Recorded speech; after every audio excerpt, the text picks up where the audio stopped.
WZR Army. It is WZR TV Tuesday. I'm Wyatt Clark.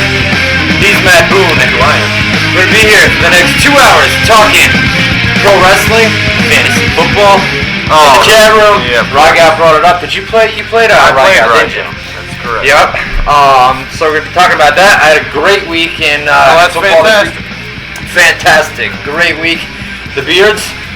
Yeah, man. Up of the, there we go. It's a hairy fucking mess. I can't stand it. This was the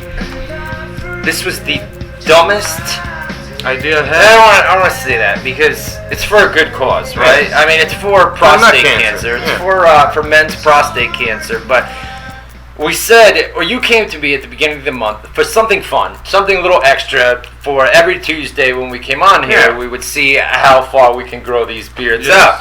I've never done it before. I've never had a beard. I've never had any of this stuff. So this is my first time. Yeah. Oh, it's terrible. It just itches. I talk about it every week, man. It itches. I mean, yours is worse than mine. Yeah, well, I started, right? 2 weeks before November, so. I cannot wait. December 1st, this motherfucker, the second I wake up on December 1st, hell, it may even be midnight on December 1st before I go to bed, I'm going to jump in the shower and get this That's the worst fucking part. thing I was telling off, somebody man. that today, like laying in bed when it's like up against the pillow and it's smushed and stuff. It's just, it's itchy and it feels like laying on a porcupine. How do you say that? Porcupine? Porcupine? Yeah, it's porcupine bad. or porcupine? Porcupine. Porcupine. Porcupine. Porcupine. Porcupine. Porcupine. All right, that's kind of like an A. Porcupine. Porcupine. Porcupine. Gotcha. Anyways, so yeah, we're growing them out. We got a couple more weeks, right? So, yeah. I mean, I don't know about today's the 18th, 19th. That's right. Tomorrow's the 20th. It's payday, brother. 30 Tomorrow days has payday. September, April, June, and November. So we've got 11 days. What did you Less. say? It's a little rhyme they teach you when you're growing up to know if there's 30 days in a month or 31 days in a month. Say it again. 30 days hath September, April, June, and November. All the rest have 31, and then I forget the rest. I think it's like except in leap year, and that's when February has 20. Something like that. I don't know the ending. It's pretty crazy and This pathetic, fucking right? guy right here. I can Anyway. sing the alphabet. I can sing the Pudgy. I can do I'm the a bad alphabet. motherfucker. I can do the alphabet. Alphabets? The alphabet. Porcupine? The alphabet. I can do that. Okay. Porcupine. Porcupine. So listen, we got to run down Monday Night chat Raw. all jacked over to the side this You week. want it this I way? gotta be all up in your We can shit. do it this way. All right. So listen, we got to run down Monday Night Raw from last night. It was man, you know, going into last night's Raw, Survivor Series. Back here. Survivor All right. Series, one of the big four WWE pay-per-views of the year, right? You've got the Royal Rumble, WrestleMania is obviously the biggest. You've got Survivor Series and SummerSlam. They're the four big ones, My right? crock is bigger than all of them. Going in. You gonna no-sell the crock? I'm gonna no-sell the crock. Going in. You don't like it. Going into I still believe it was a mistake. He bro. did. I said one day, One day. you could suck my big fat ass crock, and he said, "Oh, you said crock, crock." I He said, "No." fucked up. It was like a slip of the tongue. It wasn't. Crock. And he slipped up, and to this day, I still believe No. that he won't admit that you slipped It up. stems from an old hacker group. Me and my buddy Randy Marston Hacker. we had a group called Pig Sex 420. I remember. I remember And vividly, Marston was bro. nuts. He would say stuff like, "Oh, you're a big fat pigler," or "Suck my hairy crock," and he would just say weird shit that made no sense, and I thought it sounded cool. Yeah. So I started using it. Crock. Yeah. I Crock. take a little bit of everybody's style. Yeah, I've heard of like, it's a crock of shit. Yeah. You know what I mean? Something like that. But to refer to crock Right, it's just as because like it a sounds penis. funny. Yeah, suck my big fat hairy crock. And, you know, he would use a 0 instead of an O for the O in the word. Right. It just looked funny and it sounded funny, and I'm like, that's pretty cool. I'm gonna jack that. Pig Sex 420, dude. I'm gonna That's pretty jack good that name. crock. I'm trying to think Jack of a jack that off crock. joke. Hold on. Jack that crock. Jack off that cock. What a Jack. crock this is. Crock this is. All right, porcupine. So anyway, we're gonna run down Monday Night Raw from last night. But listen, man, Survivor Series, one of the big four, I like spiders. one of the big four pay-per-views, bro. going into Raw last night, you only had 3 matches for the big pay-per-view. I mean, granted, you had the WWE title match, the World title match, and then you had the CM Punk and Daniel Bryan tag match, the tag team match. But you had no traditional Survivor Series matches announced for the show. You had 3 matches going into one of the big 4, on the go-home show, and then they made. And this is, by the way, this is coming off of them butchering their pay-per-view audience, like with the fucked up finishes on all the pay-per-views and things like that. Like, this is their chance to get everybody back, and they didn't do a good job, I don't think, building it up. It's not, and you know what? I mean, I think we have 5 matches right now, so you would think they're going to add another 6. one. If you count the pre-show. The pre-show match, too. Yeah. But you think they're going to add another one on Friday on SmackDown tonight? I think they SmackDown have to, tapings. Yeah. Well, I mean, those traditional elimination matches take up more time than a regular match, so that can buy you some time. You're still adding matches to Survivor Series 2 days before the actual show on Friday. If they had a match on Friday. Well, listen, and the way they've been going lately, they've been changing matches the Sunday of the show. It's crazy, bro. It's ridiculous. I mean, you would think. It's I keep bringing this up, but your big 4 pay-per-view, one of the big 4, you would think that you have a fairly stacked card going in at least 2 weeks in advance. You should know what the main matches are for Survivor Series. You know what I mean? And we only had 3 going into Raw last night. So we're going to talk about Monday Night Raw from last night. It wasn't a great show. Wasn't a horrible show. Now, if you're looking at it, you can look at it 2 ways. Was it an entertaining show to just sit there and enjoy? Kind of. Was it an effective show in building to one of their big 4 pay-per-views this Sunday? Not so much. No. Not so much. It really wasn't, you know? I mean, you had a... And that's the whole point of a TV show, is to build your pay-per-views so that you can sell your audience that's watching your TV shows on, like, you should pay to see this show. You had a musical chairs segment on Raw last night, which we'll get to here in a minute when we run down Raw. But now, they've done that in the past, and it was amazing in the past. Do you remember when they did it and Ric Flair was strutting around the chair? I do. Stacy Keibler, because you know at the very end, when the music stops, you're supposed to hurry up and scramble and sit on a chair. Yeah. Well, what happened, Flair's strutting, and he sees a girl, and he's like, woo, woo, woo. He's strutting behind the girls' asses and shit, and then he sits down, they all race for the chair, and Stacy Keibler ends up on his lap, and he's got a big smile on his face. It was just a fun, entertaining, kind of goofy segment. Last night, it was not bad, so much. It was bad. That was a train wreck. It was a train wreck and a half. So we're going to talk about Monday Night Raw. We're going to run it down from top to bottom. We'll have the high points to the low points. No. And then we got a lot of news to talk about over the last couple of weeks. I mean, speaking of the Divas on Raw last night, AJ Lee collapsed at a WWE live event overseas on the European. They made sure to mock the shit out of her about that. They mocked that on Raw. A lot of that, I mean, we'll see how many of the people in the chat room, if it went over their heads what they were doing last night on Raw, or if you could clearly... Because until you came in and said something to me, that went right over my head because I forgot about the fact that AJ Lee had collapsed before. I mean, and when they were like the first or second time Vicky fainted, I was like, oh, she's just trying to get out of the match. Exactly. Then as they kept doing it, and then they were doing it right in front of AJ, and then AJ at one point was like leaning up against the ropes and like sitting on the middle rope. Right. She had a look on her face like, oh, they're fucking with me, you know what I mean? And that's when I was like, oh, she passed out, and they're like fucking shove it in her face that, you know. Yeah, it was pretty pathetic, man, because, I mean, that could have turned into something. I mean, somebody faints, dude. I mean, granted, listen, she came out and worked the following night and all WWE live events after that, but I mean, that's a serious issue. And if you connect it to the fact that she just had a concussion, and then you could start thinking, well, maybe she came back too soon. Maybe she got knocked around, and you know, maybe Punk's a little too rough with her off air. And then to go out and then to go out there and mock it, though, it was like Jerry Lawler suffered a heart attack, right? Yep. And they were so, they made fun of it. And then just a couple of weeks later, Punk comes out and they mocked it numerous times. Or when Jim Ross was getting colon cancer, when he was getting his and they did the surgery. Dr. Heine with the man pulling his head out of his ass. I always thought he had his head up his ass. Like the guy's on a surgery table, he could die right now. Getting surgery. Right. You know, and here they are mocking it. Shit could go wrong. Like on Total Divas, they showed John Cena getting surgery on his arm. Yeah. And they kind of played up that something happened wrong there because this big fucking thing of blood squirted, and then like Bella's all worried, and they closed the curtain. She's like, why did they close the curtain? Is something going wrong? You know. The point is, it reminded fans when they were watching it, like, that's right. You know, everybody hears, oh, he had surgery. Shit can go wrong when you're getting surgery. They call it botched operations or whatever. Somebody just died during surgery. Kanye West Is that what happened to Kanye her? West's mom died. Really? And I think she was getting like cosmetic surgery. Wow. I think that's the story. But Jack can correct me if I'm wrong. I think she was getting like booby job or facelift or nose something that she didn't need, and they botched it and she died during surgery. Wow. I think that's the story. I'm not. But you know what it is? It's like, all right. Whose idea was it? Probably Vince's, right?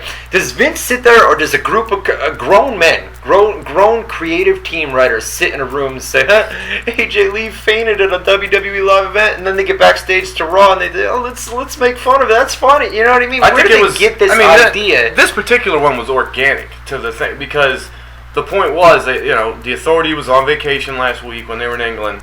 They're back this week, but while they were gone, Vicky, Brad, and Kane fucked up things by making too many matches, blah, blah, blah, blah, blah. And the point was, we're going to punish them.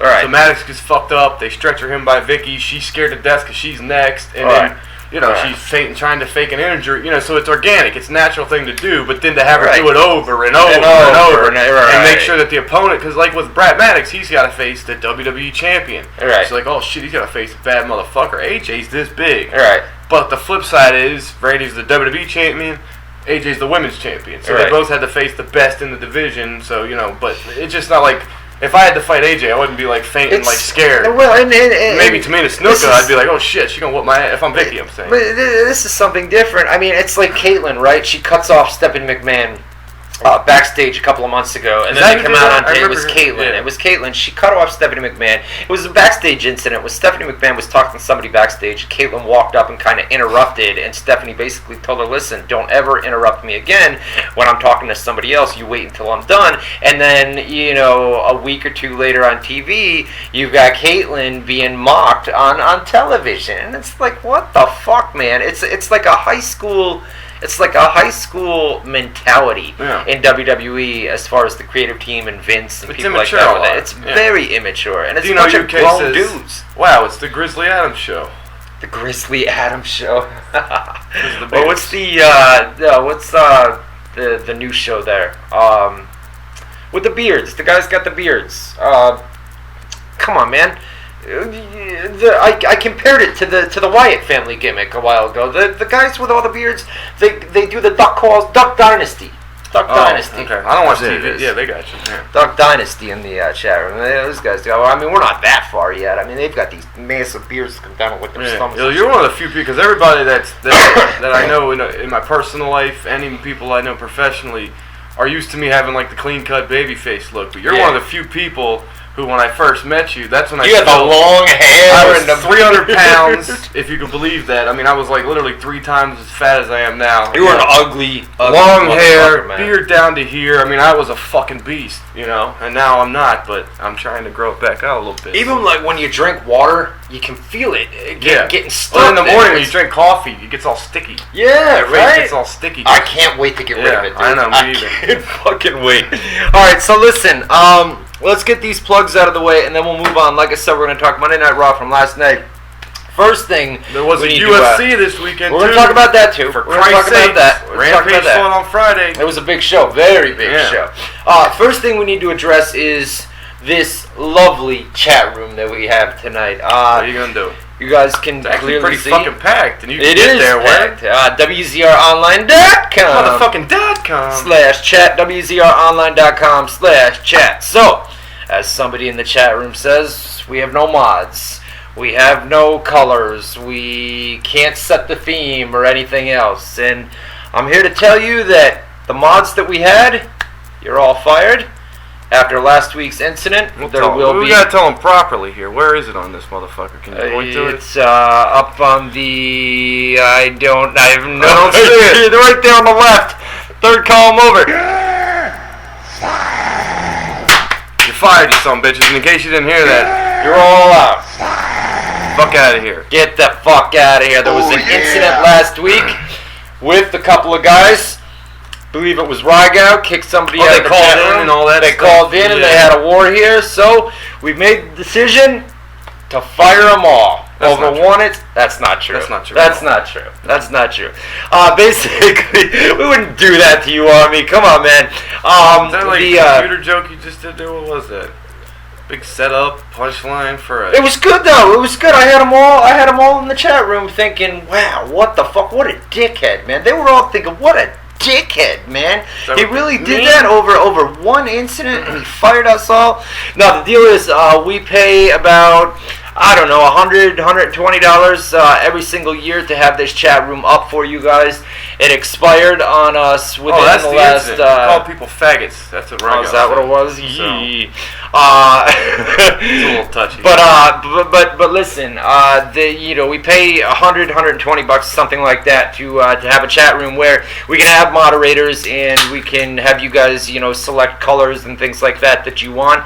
And at some point within the last week or so, it expired on us, and we were unable to renew it before the show tonight. I actually noticed it last night, and then I completely forgot by the time we came in the chat and set everything up. We didn't have time to break out the credit card and everything else and renew it. So, promise you guys next week we're going to be back. It's going to be the same odds. We were actually on time this week. Right. Normally we're 5-10 minutes late. We were fucking right on at 8 this time. Yeah, it's going to be, I don't need the names of the mods. Everybody, if you were a mod before, as soon as I do hit the renew button, you guys are all going to be back in the chat, and pretty much everything. You're going to be back to your normal every Tuesday night chat room that we normally have. Basically what we thought when we were doing the chat, we were like, oh shit, the fucking we got to repay for the chat, and we're like, oh, look what time it is, and we thought to ourselves, ain't nobody got time for that.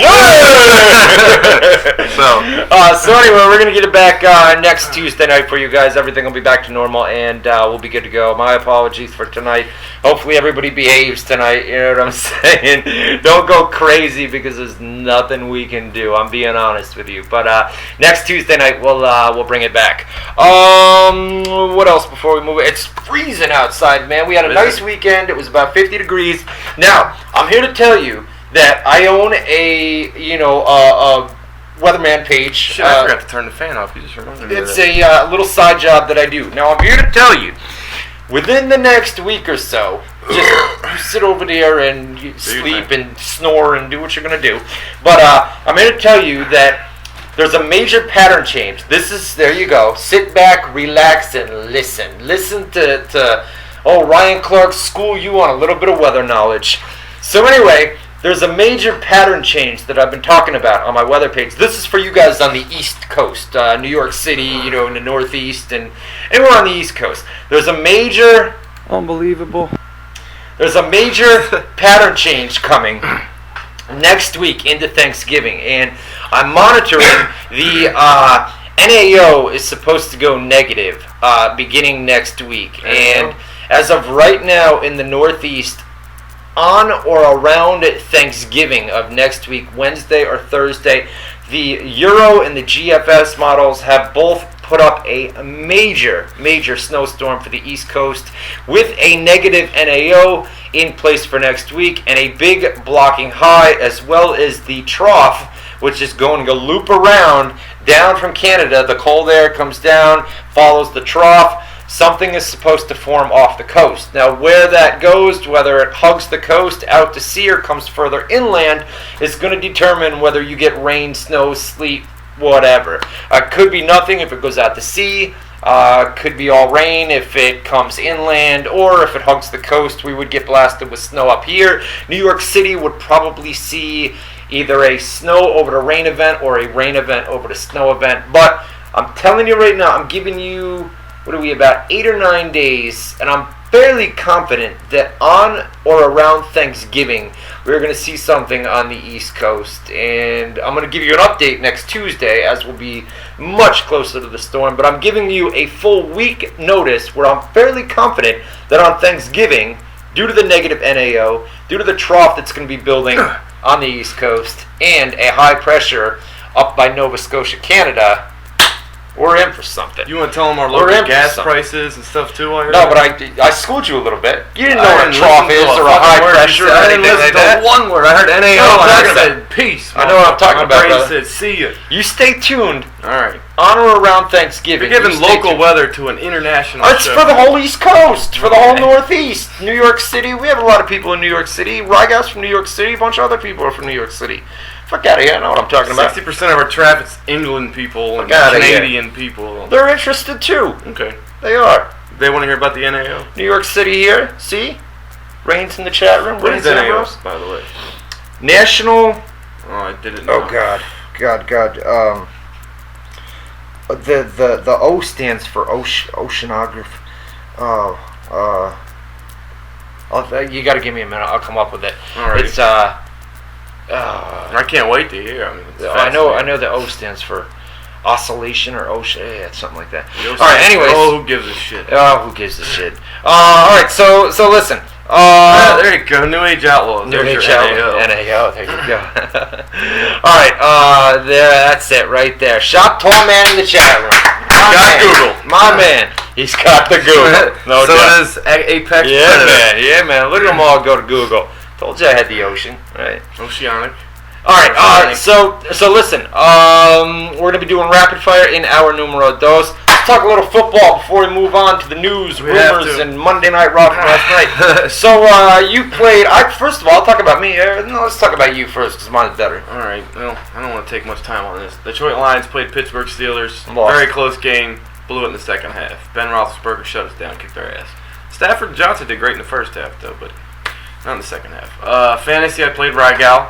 And I beat him the first time we played this year. Mm-hmm. He was very upset. Remember, he left the chat. He would stay around. He was not happy. He didn't want to hear it.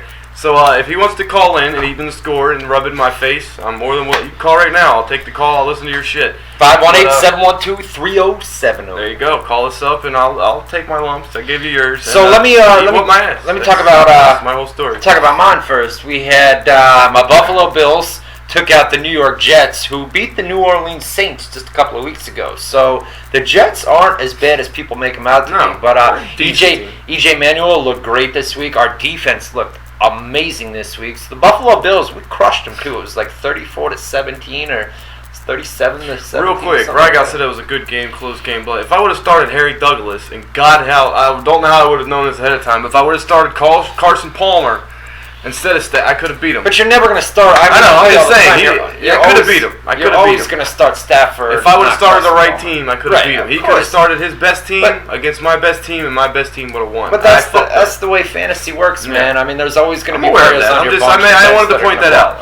So anyway, I defeated in fantasy in the WZR league. I took out Rammer Jammers, who I believe should not be in the league next year. I mean, the dude started Stevie Johnson, who wasn't even playing for the Buffalo Bills. Maybe he didn't change his team. Started somebody on the Jets. No, this has happened numerous times where it's like the dude has a team, but people that are on bye weeks and everything else, That's what I'm saying. Maybe he doesn't edit. Maybe he had his team set in the beginning, and he just doesn't even fucking change it. They're saying he's out next year, but you gotta. It's bye weeks and everything else. You gotta. I'm saying you should, but I'm saying maybe like he either forgets or just doesn't fucking do it. You know, maybe he doesn't. I don't think he cares. His team. I don't think he cares. You know. So anyway, he started Stevie Johnson, but my team killed it. I had Ben Roethlisberger, who put up 81 points, which is ridiculous for fantasy.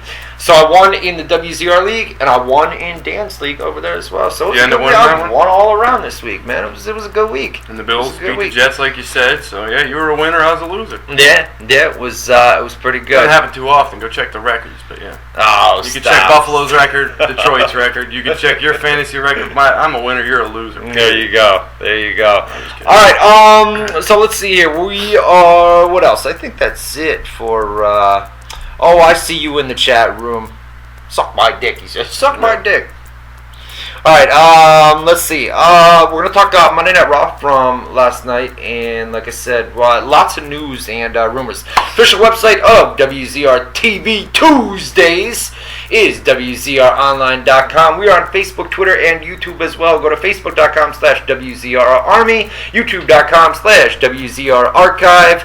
And we are on Twitter as well. Just go to WZROnline.com, top navigation bar, drop-down menu, social media tab. It's got all the links to Twitter, YouTube, and Facebook. WZROnline.com, the official home of WZR TV Tuesdays. I mean, it's not one person. This guy. There's like 6 different people in a row, all collectively decided they want to hear about one thing. They want some UFC? All right, listen. We're gonna get into Raw. Right now. We'll do UFC later when we run out of time and just forget about it. Oh yeah, real quick, in 2 minutes, tell everybody what happened at the biggest UFC show in the last 20 years. All right, we'll do it that way. So we're going to get into Monday Night Raw here in just a second. Oh, before we do that, Let's talk a little bit of UFC from this past Saturday night. Matty B. I'd like to start by congratulating you. Yeah. On winning the main event bet between yourself and myself. He picked GSP, and the son of a bitch had the audacity to say, listen, doesn't care what the judges did. I don't care if it's a screw job or not. You lost the bet, you son of a bitch. Give me my money. And I said, but Ryan, it's not fair. You said, I don't give a fuck. Give me my money. I said, fine. You know, what? A bet's a bet. You know, ain't that how it went? Well, listen, man. Listen. We had a big argument. He didn't want to pay. He didn't want me to have to pay. He's like, you don't. I'm not taking your money. That was a bullshit decision. I said, I know it was a bullshit decision. But the decision was the decision. You won the bet. You're taking the money. He says, I'm not taking your money. That was a bullshit decision. He's arguing not to take the money. It was a bullshit decision. I felt bad because I know, and everybody else knows that watched that show, that Johnny Hendricks won that fight. Yeah. And the judges, of course, wound up giving it to GSP. Dana White was pissed off at the post show. He was. He was mad. He was heated, man. A little bit out of line. Not only that, but Keith Kaiser, the Nevada State Athletic Commission director. Yeah. He came out today and said, I don't see any problem with the scoring at the pay-per-view. You want to get into it? Because technically, there wasn't a problem. There isn't a problem with the scoring. It's a 10-point must system, which means every round, somebody gets 10, somebody gets 9, or 8 if it's a 10-8 round. Now, what you do is, you at the end of the fight, because Pride was perfect, they would judge the fight as a whole. There was no round-by-round scoring on Pride. They would wait to the end of the fight. Whoever won, we say, this guy definitely beat that guy. And in that scoring system, Hendricks clearly won. He won the fight overall.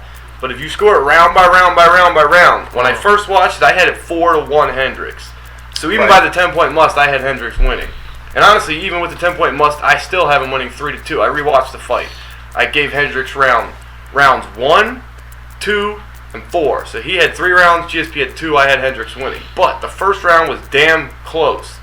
So even though the rounds that Hendricks won, 2 and 4 clearly, he almost knocked GSP out in both of those rounds. He won those rounds big. Right. The rounds GSP won, 3 and 5, he barely won them, but he did enough to where he definitely won those rounds. I could see that. So then it comes down to the first round. Yeah. And that round was so close that you can't really say, oh, it's a screw job. Hendricks won, but if you do 10-point must, you could say GSP won that first round. He definitely won the third and the fifth, and even though overall it looks like he got his ass whooped, he won 3 rounds of 2, he wins the decision. Yeah. So the problem is the scoring system that's in place right now, the 10-point must. Some people are arguing there should be half points. You should be able to say, well, that wasn't really a 10-9. It wasn't quite a 10-8, but it was more than a 10-9, so we should call that a 10.85. Right. And then at the end, that makes a big difference because if you win a round big time versus just barely winning a round, it impacts the total score as opposed to, well, this guy won more rounds even though this guy's rounds were dominant and this guy's rounds weren't dominant. He won more rounds. You know what I mean? So the scoring system's a problem. Either way, even with 10-point must, I had it 3-2 Hendricks. Okay. So, but he clearly beat up George more than George beat him up. 3-2. So you rewatched it. Yeah. 3-2 Hendricks. 3-2 Hendricks. I had 4-1 originally. Right, I did too. Yeah, I did too. But the only round I gave GSP originally was the third. I thought he definitely won the third round. Other than that, you could say he won the fifth, which after rewatching, I kind of think he did. First round was close, but I think Hendricks won it. So I had 1, 2, and 4 for Hendricks, 3 and 5 for GSP. Right. All right, no doubt. And then what about, Jesus, dude, Robbie Lawler, who, going in, let's be honest, man, you said that Rory McDonald, I'll tell you what I said right now. This is my lock of the night. If there's one fight I'm more sure of than any other, it's this one. Lawler doesn't stand. I said he could knock him out with a big punch. And he didn't even do that. He still won. I said McDonald's winning this fight, hands down. You know that Robbie Lawler and Clay Guida are my two favorite UFC fighters, right? And I said I'm going for Robbie, man. You can take Rory McDonald, and sure enough, you did. And Robbie Lawler, bro. I mean, Robbie came out and said that he wants, if GSP is really going to take time off, he wants an interim title shot.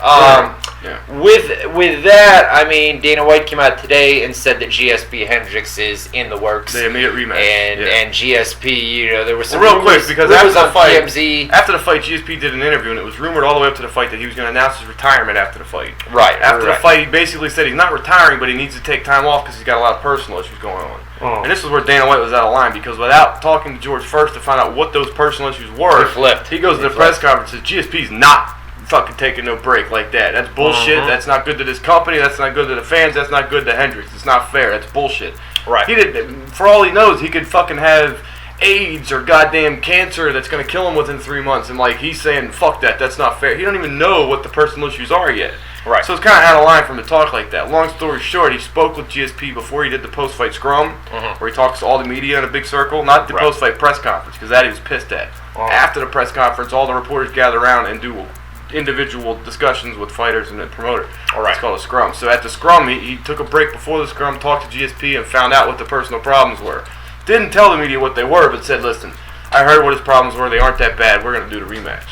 And then it came out on TMZ the next day that the problems were... TMZ Sports broke that GSP's father was dying or was in pretty bad shape, and then TMZ followed up the report and basically said that GSP knocked up a girl and she's gonna have a baby. GSP doesn't want her to have the baby.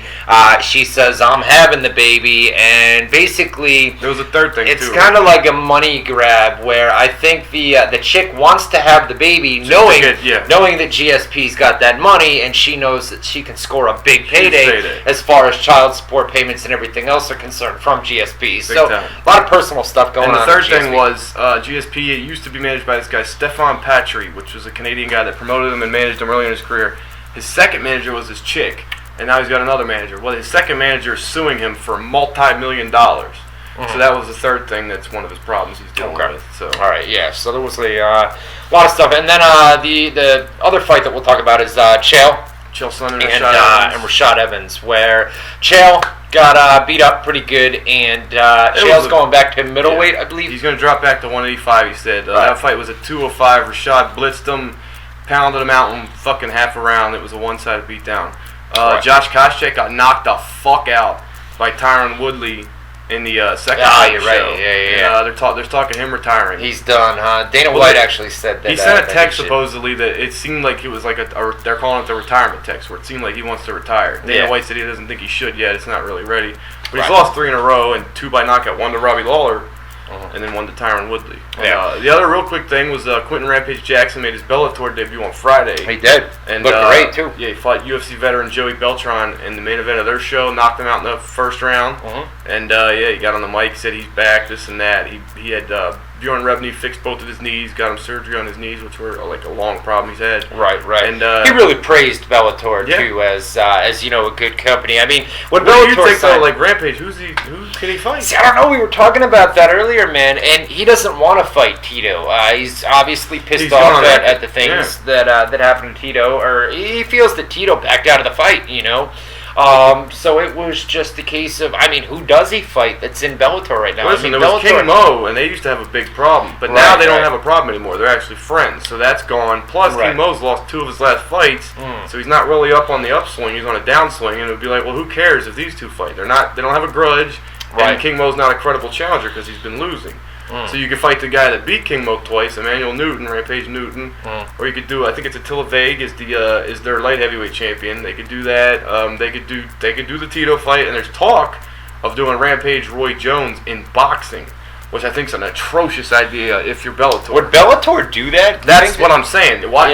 They're going to pretty much cater to Rampage, and Rampage wants to do it. Right. They're gambling with having their guy go out there and look like a fucking tool. Against Roy Jones. And that's their top guy too, man. Yeah, that's not good for their business. Like our top guy just looked like a pussy in front of millions. So if they can get Roy to do MMA, that's a different story. Yeah. You can market the fuck out of that. Roy doing MMA for the first time, fighting Rampage, and then Rampage would kill him. Is Roy open to that, though, or no? No, he's not open to it. Okay. All right. So that's your MMA. It was a good UFC pay-per-view. 20th anniversary, by the way. That's coming up this week? No, that was their 20th anniversary. Oh, that was it. Okay. They had all the guys from the original, Art Davey, Campbell McLaren. No, they didn't really push that it was their 20th anniversary. They did. I guess they mentioned it a couple times, but they did that big documentary.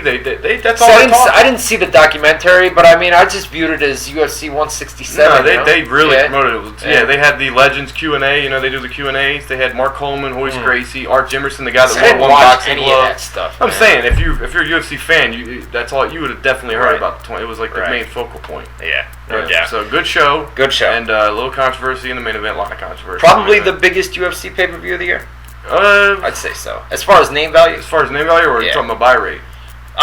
Name value. I mean, I'd the say buy rates. both. I'd say it's probably going to beat Silver Weidman. What else was a big show this year? I don't know off the top of my head. Nothing's jumping out. GSP Diaz, was that this year or the end of last year? Either way, it's a big ass show. Yeah, it was a huge show. It was a huge show. I mean, if you got Chael on the undercard and GSP on the main event, that 1-2 punch. Plus, they had name opponents to fight: Rashad, Hendricks. That's gonna get some pay-per-views. No doubt. No doubt. All right, let's get into a Monday Night Raw from last night. Raw country. Yeah. Oh, jeez, what do we got? A spammer in the chat already. See what I deal with? You just gotta ignore him. There's a little thing you can hit the right button. If you right click the name over on the right, I think you guys are able to. You see what I deal with, bro? Yeah. You see what I deal with? Some people, listen, on a Tuesday night, listen, in somebody's mind, this is going through somebody's mind, right? On a Tuesday night, I'm going to go into a live internet chat room and say, Ryan Clark's got AIDS. I hope Ryan Clark dies. I hope his parents, you got nothing better to do. You got nothing better to do on a Tuesday night. Come on, man. You know what I'm saying? Well, listen, bro? It makes a great point. We don't care about your opinion. That's why everybody tunes in, because they don't want to hear what we have to say. It's crazy. Let them go, man. Let them have some fun. This is a chance. It's Tuesday night. Have some fun in the chat room. You want to make fun of me? Make fun of me. What do I say? Go kill myself over I think something Crazy like But Lovable's right. She says it's probably the dude Rygal pissed off last week, because he just said, when Rygal's parents die, I'm going to throw a party or something. It's people. I mean, listen, the guys, it's a Tuesday night. He's in an internet chat room, listening to the show, watching the show, and typing in the chat room, I hope you die. You got AIDS, dude. You're 9/11. Whatever, dude. If it makes you feel better, if it makes you feel better about yourself, then so be it. But it's the same dude that's going to read the websites. Don't even give him the time. Jonesy offering me up. Call him up. He says, call up and take on Matt Boone. I'll fuck you up. Go ahead and call right on up. Get to our live chat room. WZROnline.com /chat. WZROnline.com/chat. Get in there. All right, let's get into Monday Night Raw from last night. Let's do it, man. Let's do it.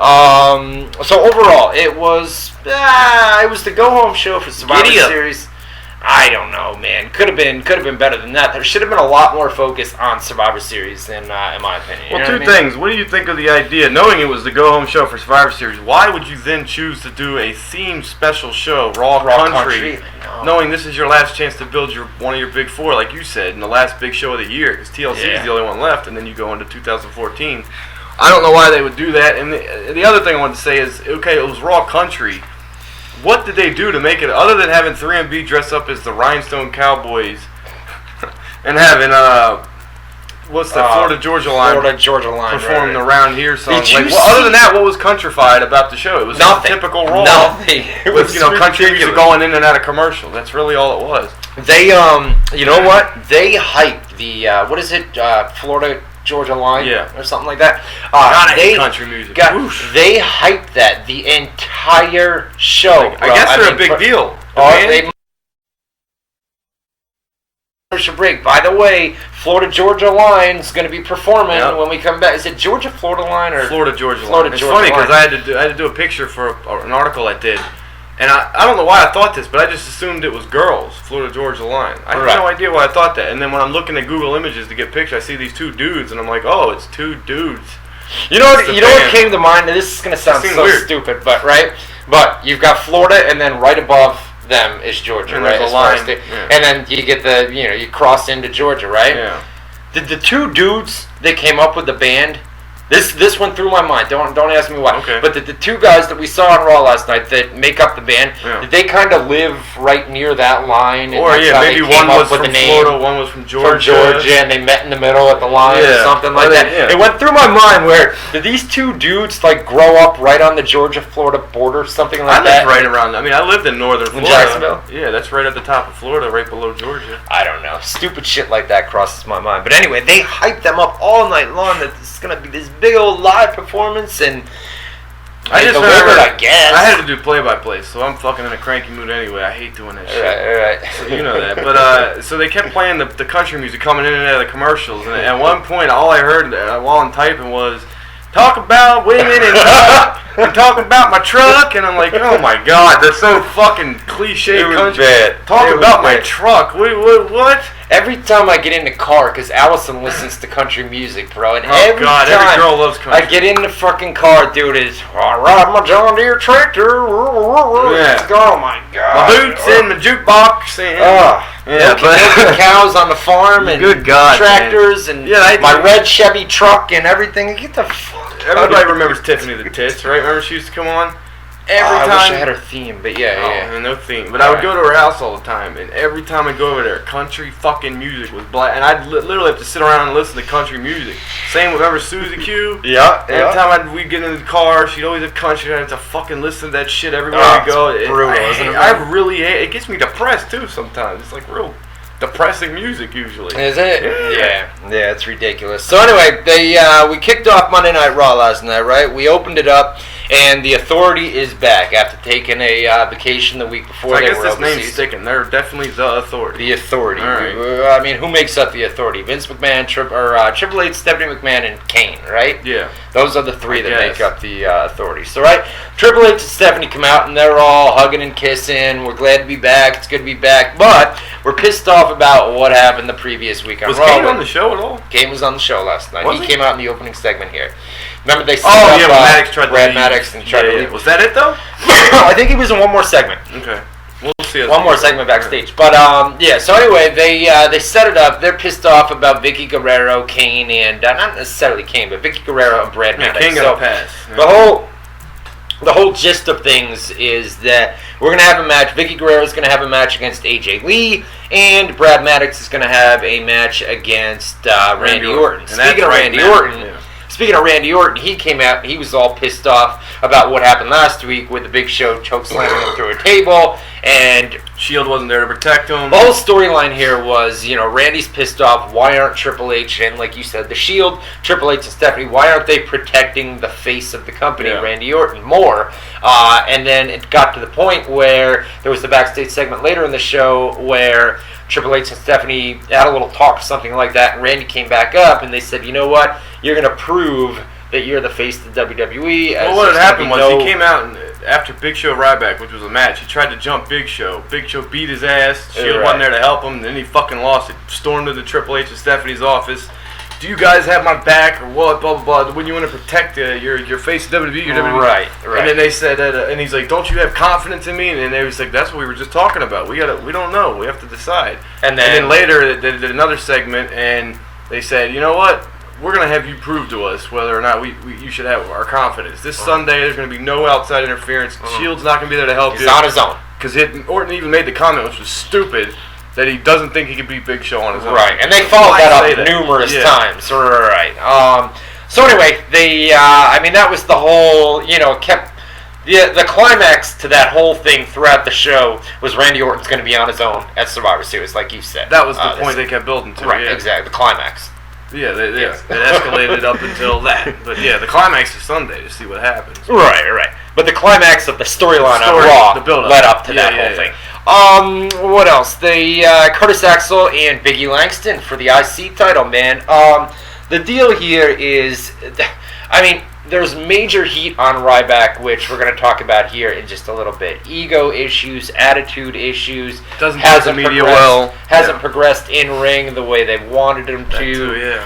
Thinks he's bigger than he is, and they gave him a push, and the ego went to his head, and there's just a lot of backstage heat on him. So, the guy jobbed out last night on Raw. He jobbed out the week before to R-Truth, of all people. You got Ryback jobbing out to R-Truth. It looked like it was going to be a squash match with him and Big Show at first, too, because Big Show was whooping his ass all over the place. Anytime Ryback would try and do something, Big Show would cut him off. But then eventually, they started letting him. They even had him shell-shock Big Show. I know. Pick him up on his shell. Big Show's 7 foot, whatever, 500, whatever. But they had Show kick out of his finisher immediately. Which is kind of a. Usually, when they want to do that with a finisher, you have him take him up, drop him, and then before you go and pin him, you kind of you're still hurt. It takes you a second to make the cover, and then they can explain on commentary, if he would have covered him right away, he could have got. He drops him, pins him, 1, 2, kicks out. Fucking ruined his finisher. It's just buried it. buried it completely, finished. and they took him away from Paul Heyman, Yep. and then not only that, And they but kept stressing that throughout the night too, that him and Axel were no longer Heyman guys. Right, Which right. They said it as if it was common knowledge. I don't remember them making that clear. I mean, they alluded Now, to it. Let's talk about. I mean, this leads us into Curtis Axel. As Curtis Axel, there's. I mean, they put Axel with Paul Heyman, and the hope was that Paul Heyman would be able to get Curtis Axel over. Well, right? yeah, because when he brought him in, he wasn't even part of the roster yet. He was still Michael McGillicuddy. He was. Yeah, right. he wasn't even really there. So they gave him a new name. They gave him with Heyman, and they said we're gonna But put some. to 'cause at Axel's- first, they even had Axel beating guys like Cena and Triple Right, H, or no at least doubt. having like No no doubt. contest where he didn't lose, but.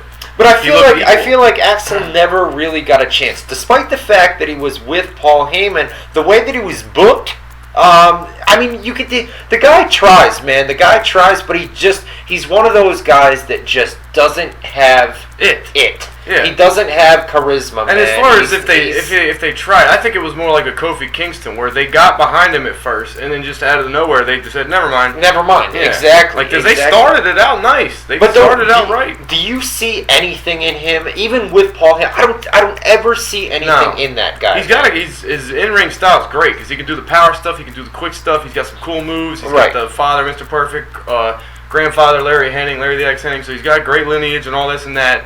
But he can't cut a promo that great. There's nothing special about him. He doesn't have a great, particular, interesting It's look. just There's something missing. Something missing, man. He's not very And, charismatic either. So, there was talk. I mean, this was scheduled to happen, right? Originally, Big E Langston and Curtis Axel were supposed to face off at the last WWE pay-per-view, which would have been Hell in the Cell, right? That was the last one. Night of Champions, Hell in the Cell. Battleground, Hell in a Cell. Battleground. No, it was a Hell in a Cell. Okay, Yeah. Hell in the Cell. They were supposed to face off then, and they were going to do the title change at that pay-per-view. Who are we talking about now? Curtis Axel and Big E Langston. Oh, that was going to be the kickoff show match. It's going to be the kickoff show, and they were going to do it there. Because of Axel's hips or something, they couldn't do it. They rescheduled for WWE main event.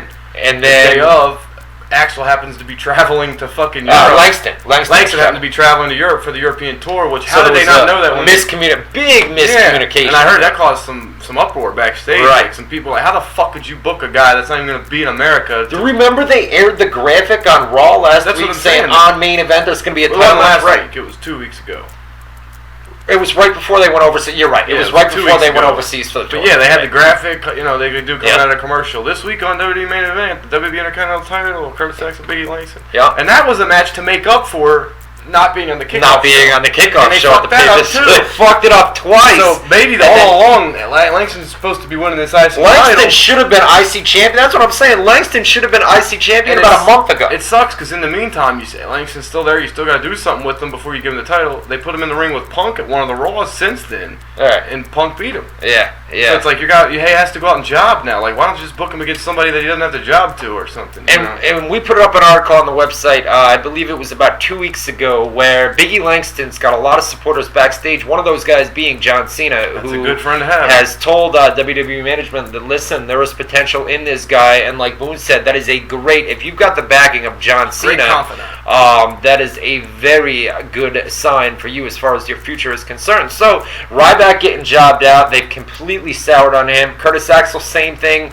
Jobbed out, loses the title last night. Curtis Axel, I don't think we're going to see Curtis Axel, you're going to see him on Raw or SmackDown as a complete jobber from Phased this point. down, yeah. Phased down and turn into a complete jobber. He's gone from Heyman. And it looks like, as far as right now, Heyman's not going to be back until Brock Lesnar returns at some point in 2014, early 2014. There was talk at the Royal Rumble. I think they're going to hold off. Lesnar's only got one more match left on his current WWE contract, which would mean that they're going to want him at WrestleMania, unless they can, offer him something else, whether it be a little bit more money to say, hey, can you do the Royal Rumble? Can you work the Royal Rumble match? And then it all depends on Ryback, where there's a lot of heat on Ryback. They're thinking about keeping Paul Heyman off TV and then bring Brock Lesnar back, and then they're going to do a Brock Lesnar versus Ryback feud, where the idea behind it is Paul Heyman says, listen, Ryback, you fucked me right now. So I guess Ryback's turning babyface. So Ryback would go babyface. But this all depends on what happens with Ryback. I mean, obviously, backstage heat is not going to last forever, but it seems to me like, well, there's no Brock Lesnar here. They're going to teach the guy a lesson, and that's what they're doing right now, where, listen, your ego's going to your head. We're going to teach you a lesson. We're going to de-push you now. And then, I know you hate the word de-push, but then we're gonna bring him back, and make him a babyface. When they do the eventual babyface turn, demote, then they're gonna do Ryback and Brock Lesnar probably at WrestleMania. I mean, I'm guessing that they're gonna do that, but for right now, I think Paul Heyman's not there, Brock Lesnar's not there. What's being lost in the shuffle of all this is you've got this guy Paul Heyman that has the capability to get people over like a motherfucker. That's what he does. That's what he's done his whole career in ECW. Give him some. I write a column on eWrestling News. It's one of my ongoing columns I do, like part 1, part 2, part 3. It's a continuous thing I do. It's a theme. They're really good columns too, by the way. Thank you. You check them out at eWrestlingNews.com. It's one of them is who should be the next Paul Heyman guy. And I've done one on Antonio Cesaro, Dolph Ziggler, Roman Reigns, Rob Van Dam. There's a bunch of guys that if you put with Heyman, they're right there on the cusp of breaking through to that next level. I think you give them the Heyman, poosh, they go. I right like Roman Reigns. Yeah. What are the? But I think they want to turn him babyface on those columns. A lot of them thought Roman Reigns. A lot of them thought Antonio Cesaro. Yeah, not so much Ziggler. RVD seems like a no-brainer, but you got to turn him heel to do that. But my thing is, it's perfect. You turn him heel, and then when you want to do the split away from Heyman, that's when they go back babyface, and they're at that point they're on a different level than where they started. They get elevated. I would say Roman Reigns. I like that idea. And then Cesaro, no doubt. Cesaro, because I think he's got so much to offer. Right. And it's just like being wasted in this shit fucking gimmicky tag team. Like, they work as baby faces, but he's a heel, but he's got a mouthpiece, but he's got a fucking partner that he's got to share the ring with. He should be a featured guy. Yeah, Cena's giving him the title overseas, fucking putting his stamp of approval on him. All the fans love him. He's fucking, every report you get from agents are like, yo, this guy's having great matches. Right. He's got great strength. He's got the swing. He can talk 5 fucking languages. He's got all this cool shit. Yeah. They don't do nothing with him. Well, we'll see now. Now that they've got, or you're talking about Cesaro. You're talking about Cesaro, right? But as far as Biggie Langston is concerned, I mean, I think he's in for a decent run with the IC title. Like we talked about, man, John Cena's a main backer of his. So, and the fans have really taken to Biggie Langston too, man. Yeah. I think we're in an age too where the guy makes the title, not the title makes the guy. Right. So I think the IC title is going to seem more important now. Yeah, no doubt. I think it's going to be like a title because nobody cared about Axel, but everybody seems to think Langston's got this. He's going to be a star one day, so this is like his breakthrough. Because back in the day, it used to be when you're going up the ranks, you get a run with the IC belt, then you go to the main event belt. Right. And this is kind of the stepping stone to that. Yeah, and I think this is kind of like his version of that. Like, we're starting you off here. If you can carry it for a while, then maybe we'll. If you can carry it and the fans take to you as IC champion, then you go up. I agree with that. You think they do Ryback and Biggie Langston in the meantime while we wait for Brock Lesnar to return? I like it. Yeah, I mean the only problem is the matches. I don't know if the matches would be all that great because somebody's got to be in charge in that ring. Right. And both guys kind of seem like they're at the point still where they need somebody else to kind of carry them. Right. Yeah, exactly. Speaking of that, Big Show last night calling that match, bro. Was that you could hear his big fucking monster voice. What did you say? Tackle or something like that. He's off the ropes. He tackles them, and then like all these spots he's calling loud as fuck. And I'm like, Jesus Christ. Yeah. It was even at one point, Ryback at the end of the match was waiting for Big Show to get up, and the referee gave him some kind of cue because they had a close up on Ryback's face. And you see him look over the ref and say something, go like this, and then go back to Big Show, and then they zoomed out real quick, like, oh shit, we just got it, we caught it by accident. Close up on him, like asking for fucking whatever. Right. How about this? We talked about it a little bit earlier, bro. Musical chairs on Monday Night Raw last night. I gotta be honest with you, man. Your girl Summer Rae out there was hot, bro. I mean, they were all hot. Even Rae. Yeah, man. They all look good. And their shorts, it was a country theme. They had the cowgirl hats, you know what I mean? But this was terrible, bro. At one point, the crowd's chanting, Jerry, because Jerry was in there as the host. JBL, meanwhile, on commentary, is fucking trash now. That was beautiful, but bro. You know where that came from. JBL trashing it? Yeah. No. That's Vince telling me. Oh, yeah. Fucking wreck. Point that out to the people that don't. That this is a complete don't try and put a spin on this like it's fun or entertaining. Like, this is fucking garbage. But yet, Vince is the one that booked it, bro. Vince, you booked it. So, at least, I guess it's to the point where at least Vince acknowledges that, wow. Well, I mean, sometimes you can book something and it just doesn't go as planned or whatever, especially with the deals. But, I was wondering, is this how they booked it? Like, we're going to do two eliminations and then just all hell breaks loose? Yeah, they're just going to go crazy. Because it didn't seem like it. Because even at one point, when Alicia Fox was the second. Natalia was eliminated first.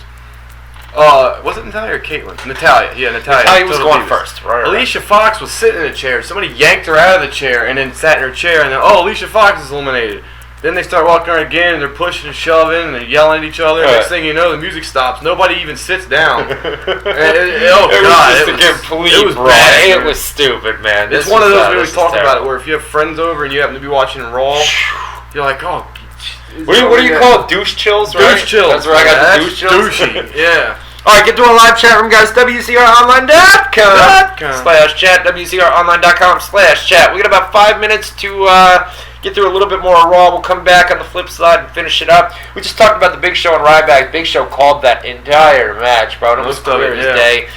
You already talked about it, man. Ryback hit the shell shock, and then Big Show finish, kicked out. right out. Big Show hit the knockout punch. Big Show hit a wicked spear on, I think it was Orton when he ran into that was match. nasty. That was badass. That was awesome.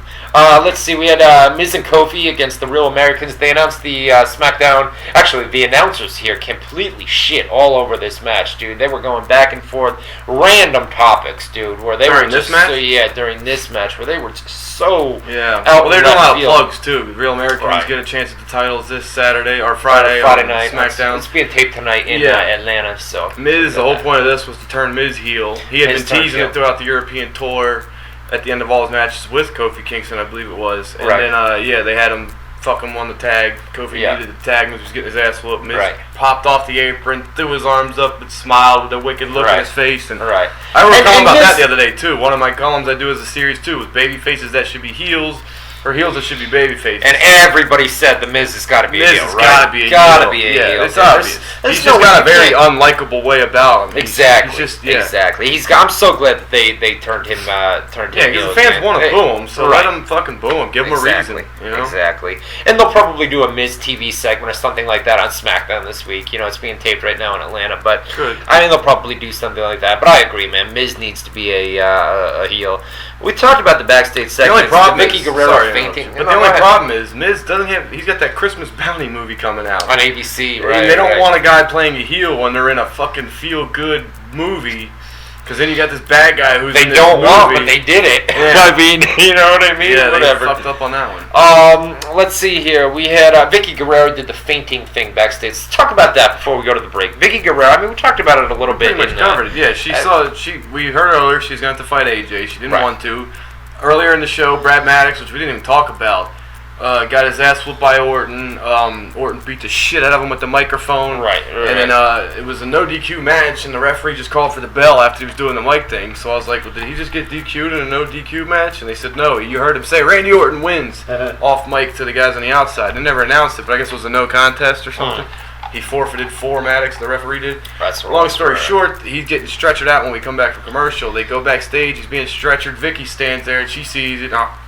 You know, her jaw drops, like, holy shit, that's what happened to him, what's going to happen to me?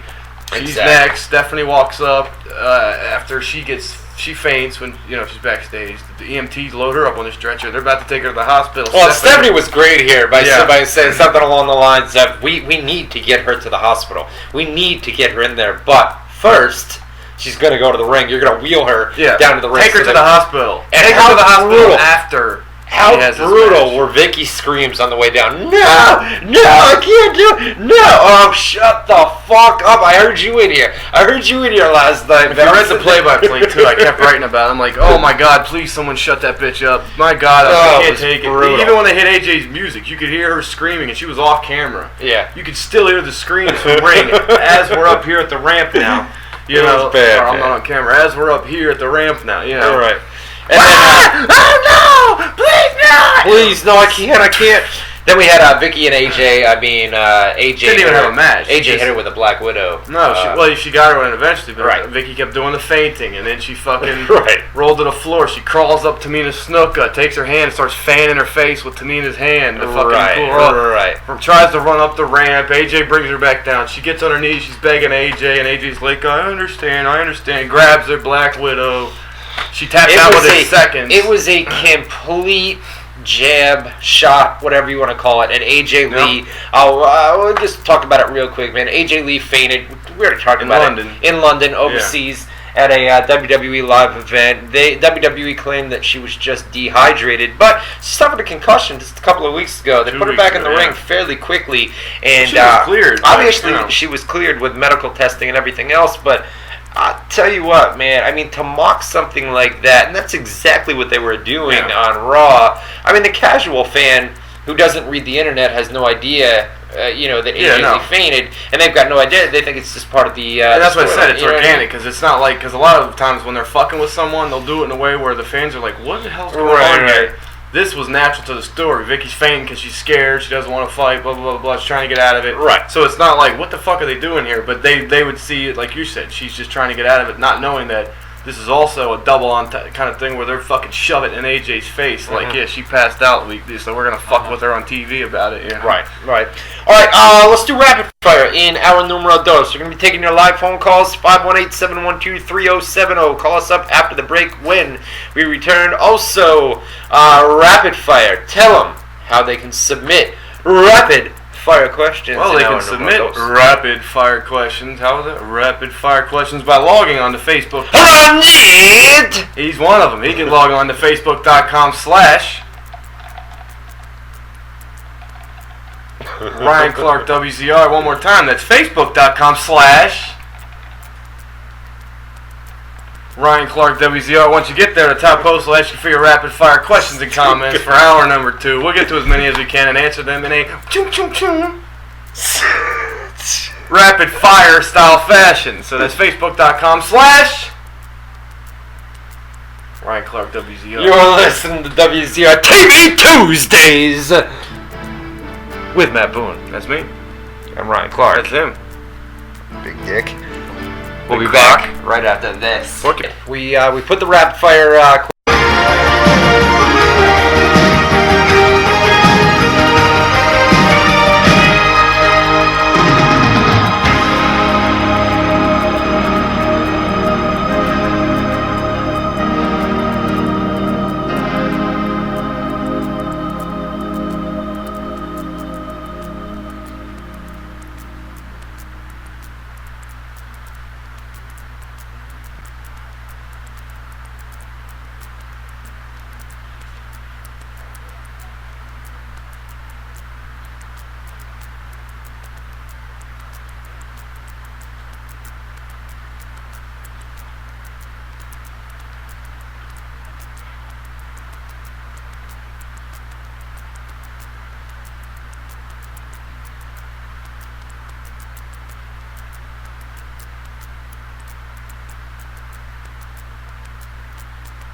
Forgot to have more than one song queued up, it looks like, huh? Yeah, so we gotta come back early. Dead son. I'm sorry, man, but it's cold. It's freezing in here. He's taking his uniform and fucking it up. Don't let the hat fall off. Oh, that would have been great. It's freezing in here, man. Really I'm not. sorry. We did hour number 1. Well, let me warm up a little bit, and then we'll take this thing off. Man, boom! Anyways, we're back. Yes. Did you ever put rapid fire up? Yes, I did. We put the rapid fire questions up. One song during the break. That was a Ryan's quick vagina break. is cold. Whew! It's cold, man. I'm telling you. He called you a pussy in a roundabout way. It's cold. It's freezing, man. Wow. But anyway, we're gonna have to put some heat on tonight. I'm telling you. I don't. I'm fine. Whew. You like the cold though, man. You know. So this is what we're gonna do. We gotta finish up Monday Night Raw from our numero uno, and then in our numero dos, we're gonna be taking your live phone calls. We're gonna be doing rapid fire, whatever you guys want to talk about, and our live chat room on and in progress. No holds barred tonight in the chat room. WZROnline.com/chat. WZROnline.com/chat. How'd you just enter the room? Oh, that was from earlier? That was in my other computer over there. All right, so let's finish up Raw, and then I do want to. I came up with a list of news from the past week, and there's been quite a bit of it. So talk about that. And yesterday was crazy busy. I know that. Yesterday was insane, pretty man. ridiculous. Just insanely busy. If you guys want to call up any questions, you want to talk Raw from last night, which is what we're talking about right now. Series, Survivor Series. We're going to run down the card for this Sunday night's pay-per-view as well. You can call us, man. It's 518-712-3070. 518-712-3070. We don't bite. Taking questions, whatever you guys want to talk about. You got jokes? Anybody got some jokes? Call up, give us your jokes, whatever you want to talk about. John Cena cuts a promo. Actually, they had a Broadway brawl last night. Broadway brawl. Let's take a phone call real quick, man, before we get into it. Call, you're on the air. What's going on in your mind? Hey, what's going on, guys? I'm feeling the beer. You feeling the beer? What are you drinking tonight? Yeah, man.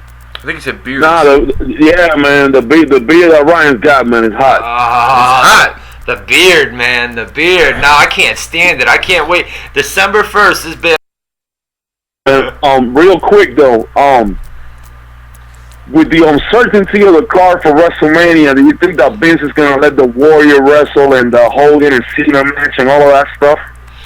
I think we'll get Hogan in a match. I definitely. Warrior, I don't know. I mean, Hulk Hogan at WrestleMania 30. I don't. Nothing is ever confirmed. You know what I mean? But I would say the chances of Hulk Hogan at WrestleMania are very, very better good. than half. Yeah. Yeah, he's obviously done with TNA now, and he has said that on the record. He said he quit TNA and is very open to a WWE return. He's been training like crazy to get back in a wrestling ring. Now, whether he wrestles at WrestleMania 30 or not, that remains to be seen. Well, he had just went on the Oprah Winfrey show, the Oprah Winfrey show, the own Oprah Winfrey Network show. Where Are They Now? And he said straight up on there that he was done wrestling because it would result in more surgeries. Now, obviously, that's just something you say. Yeah, but Hogan says one thing one day and then the following day. I mean, Hogan was talking about committing suicide, had suicidal thoughts back in the day. Yeah, well, he did a whole special back in TNA, a documentary special that Bischoff did for him. That he talked about that too. He said that it was Layla Ali. He was doing American Gladiators at the time, and she was one of the co-judges, whatever the fuck, with him. And she kind of called him and stopped him or something. He was sitting on the floor in the bathroom with a gun and. It was real dramatic, but yeah, bottom line is, he said in another interview, if the price was right, the right show, the right person, the right money, which bothered the fuck out of you, he said he would wrestle again. So I'd say the chances are better than half. Warrior, as far as he asked about Warrior too, I don't think we're going to see Sting as well, I believe. Sting's a possibility. I mean, Sting's TNA contract expires at the end of this year, and we'll see what happens. I don't think he's going to re-sign with TNA. I mean, he's basically told Dixie year after year, this is my last year, and I think this is it for Sting in TNA. But as far as WWE, I think we're going to see a Sting WWE run at some point. I don't know. You don't know. I mean, he's made it this far, and if they don't do it this year, I'd say it's never going to happen. Even like a deal similar to Lesnar's or something like that, man, where he's going to work limited days. No, if he signs, it ain't going to be a full schedule at all. Right. But well, if they don't get it done before WrestleMania next year, then I don't think it's going to happen. Yeah. I think so. So Hogan, yes. Sting. I'd say less than 50% on Sting, and definitely less than 50% on Warrior. There you go. Anything else? That's it. All right. He's still there, but all right. Thanks for the call. Yeah, if you guys want to call, 518-712-3070. He said my beer was hot. He said it was hot. Yeah. Hot. Woo. Alrighty then. Maybe it's like, that's hot. That's what I was thinking. You know what I mean? That's like hot, slang bro. for cool or something. Yeah, something like that. Anyways, it's funny because hot and cool are like opposites. Oh, you know that if you're a weather guy. I was just going to tell you, it's going to get cold next week, brother. It's already cold today, but next week, talking about possible snowstorm. I'm telling you, watch out for Thanksgiving, brother. Watch out for Thanksgiving. I haven't seen snow in over a decade, so it'll be cool to see some snow, yeah. All right, let's finish up Raw. So we had what they call it last night, it was a Broadway brawl, that's what I was saying. It was a ring full of instruments, fucking violins and guitars and fiddles and giant basses and pianos and drums. And what'd you think about JBL's Jeff Jarrett reference here? Did he do a Jeff Jarrett reference? I know Ziggler did the Jeff Jarrett strut right at the end before he blasted him with the guitar, which was Jeff Jarrett's signature thing. Right. Strutting and guitar shots. JBL made a reference about something where'd we get all these guitars? Oh, he said double G too. He said, he said at first he said, where'd we get all these guitars? Did Double J leave them here? Okay. And then he said something about Double Z as far as Dolph Ziggler was concerned. We'll call him Double Z. Double Z. But he did mention Jeff Jarrett. They went back and forth on Twitter today. Jeff Jarrett said he woke up and heard that he was pretty much name dropped on Monday Night Raw last night. JBL responded where he just basically said, "Listen, we're in Nashville, and you got to drop Jeff Jarrett's name when you're in Nashville." Yeah, now the live crowd didn't hear it, so that was just for TV audience, and they're not from Nashville; they're from everywhere. But also, Jeff Jarrett left on very bad terms with WWE. He did. He's one of the few guys that they say is like never coming back. Savage was on that list for ungodly reasons. They said that maybe he fucked Stephanie before she was 18. That's what they were saying, bro. When she was still a minor. But yeah, Jarrett did that house cleaning match. What the fuck was it called? I think it was a house with cleaning China, right? China. Yeah, man, I remember that. Good job to her and all that. But yeah, that was a title match too, right? I think it was for the title. Yeah, title. Yeah. Yeah. So anyway, they went back and forth on Twitter today. That's why I was kind of surprised. JBL on commentary, I wouldn't have guessed that line was fed from Vince McMahon. I think JBL may have done that on his own. Well, was it done in a derogatory way, or was it putting him over? No, it was just basically, where did we get all these guitars? What, did Double J leave him here? Like leave him behind when he left? Leave him behind when he left. I don't know if that's really putting them over either. It's not that much derogatory either. I mean, I don't see how that's a shot at him. It's not really a shot. No, it was. I never said it was a shot. No, but that's what I was saying. Was it a derogatory thing or putting him over? It seemed like it was somewhere in the middle. It wasn't really a negative. It wasn't really a positive. Well, they never specifically mentioned Jeff Jarrett. I mean, they said Double J. Yeah. Of course, any old wrestling fans know Double J. Right. It was a good match for while it lasted with all the weapons and everything else. Bro, Ziggler got the win, which I thought was surprising. Right. Yeah, Ziggler. So I think Sandow is one of their guys, but they put Ziggler over him. It was, and then we had a John Cena promo last night. Basically comes out. He's got the arm in a sling. By the way, John Cena is banged up, man. Nagging injuries. Had him for a while, man. I mean, let's be honest, bro. They brought Cena back way too early, bro. Well, he came back on his own way too early, and I heard that he fucked his legs up. Or one of his legs during the European tour. I mean, unless that was part of the match. The reports we got was that he went down, they had the X sign from the ref, all this and that, they checked on him, and then he finished the match, and they were working the leg after that, but, yeah. He's got numerous nagging injuries, man, and it's like, Well, also, real quick, that we got reports, too, that during the whole European tour, the quote was, he's working in tremendous pain. Tremendous pain. So, and that's from the arm. It's just, sorry, man. Why did that sound like it came from over there if it's right there? I don't know. That's loud as fuck, too.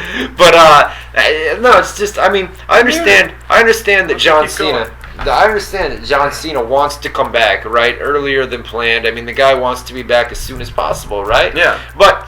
And WWE wants him back, especially with ratings coming in at, at 2.7. They think John Cena is the main guy, and he is. And they blame the pay-per-view thing on Bryan, putting it on him. So right, but we need our guy back. Sometimes it's better to, in the long run, I mean, if you bring John Cena back too early and the guy winds up getting injured again, then you're without him for another 4, 6, 8 months to a year. I mean, you're without the guy for a long time. So it may have been better to just rest him up. I mean, he was already out for 2 months anyway. Yeah. Just rest the dude up and let him stand a little bit longer than he was supposed to.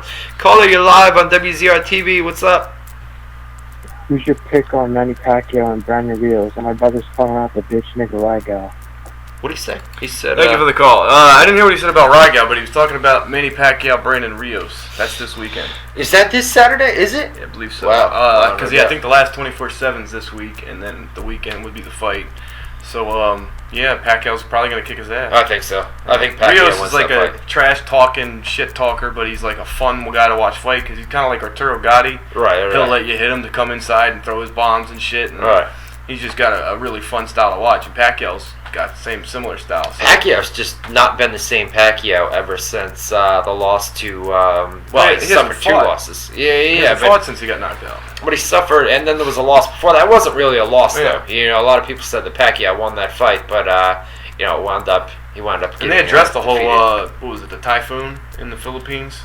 Oh, did they? Was it a typhoon or It was a super typhoon. Was it tsunami or typhoon? Typhoon. Okay, so yeah, they addressed that on 24/7 and everything. So. God, I mean, the whole Philippines, all of the islands out there are just completely destroyed, bro. I mean, there is not one left standing structure. You're a big weather fan, but sometimes weather bad. can be a motherfucker, man. Well, they're saying that was one of the biggest storms on the planet ever in the history of all storms. Devastating, that's for sure. Can you imagine 200-mile-an-hour sustained winds, bro? I mean, that's just nothing is gonna survive through that, man. Yeah. I mean, it's. Just could you imagine standing outside and the wind's blowing so bad that it's fucking throwing you around and shit? Oh, you wouldn't bet 200-mile-an-hour winds if you're outside, dude. You're getting blown. That's right my away. point. Could you imagine, like, let's go outside right now, and then the wind's literally throwing us around, pushing you up, right? Yeah. I mean, I've been in wind where it kind of you feel like a little push, but this would be like throwing your ass all over the place. I mean, like getting stuck in a tornado and getting whipped around. It was ridiculous. Fucking traumatic, man. I mean, I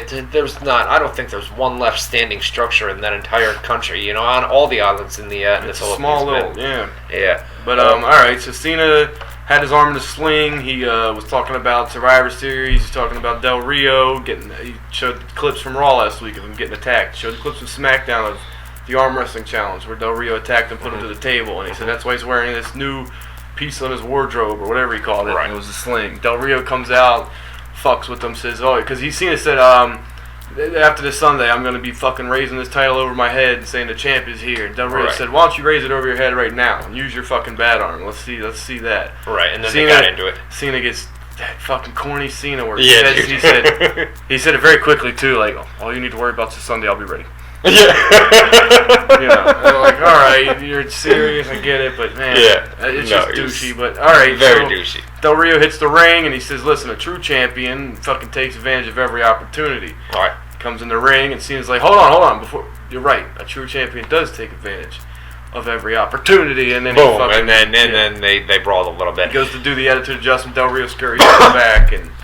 Yeah. What'd you think of Xavier Woods debuted on Monday Night Raw last night? A lot of people down in NXT are praising the hell out of this, guys. I mean, I was on Twitter last night, and all these people from NXT, you know, Paige and all the divas down there, and a lot of the talents down there were like so happy to see Xavier Woods up on the main roster. A lot of you guys may remember him from TNA or on the indie scene when he worked as Consequences Creed. Yep.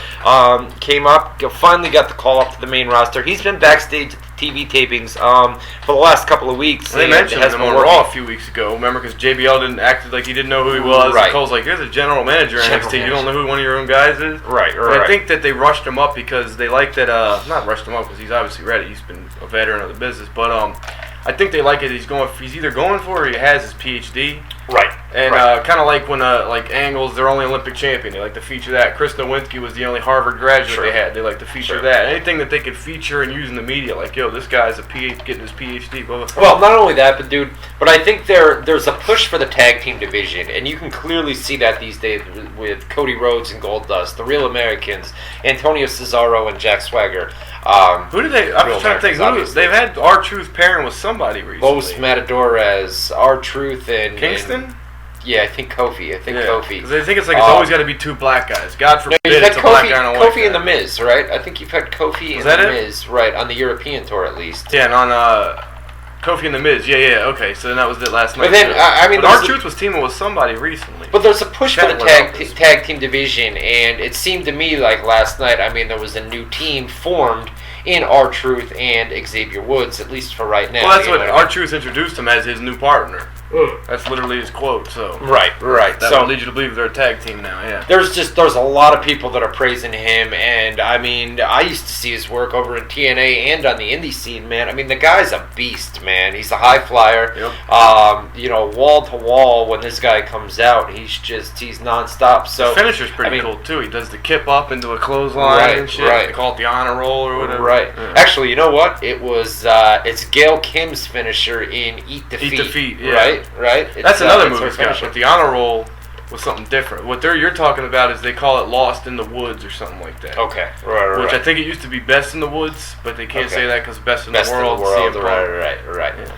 And then back to Raw, what we had, it was, so he debuted, and then we had the main event. I mean, that was all. Line did their fucking performance. Jesus, dude. In the main event, Yeah, and then it was a 12-man tag team main event. They took, 3 commercial breaks during this? The match started at 10:35.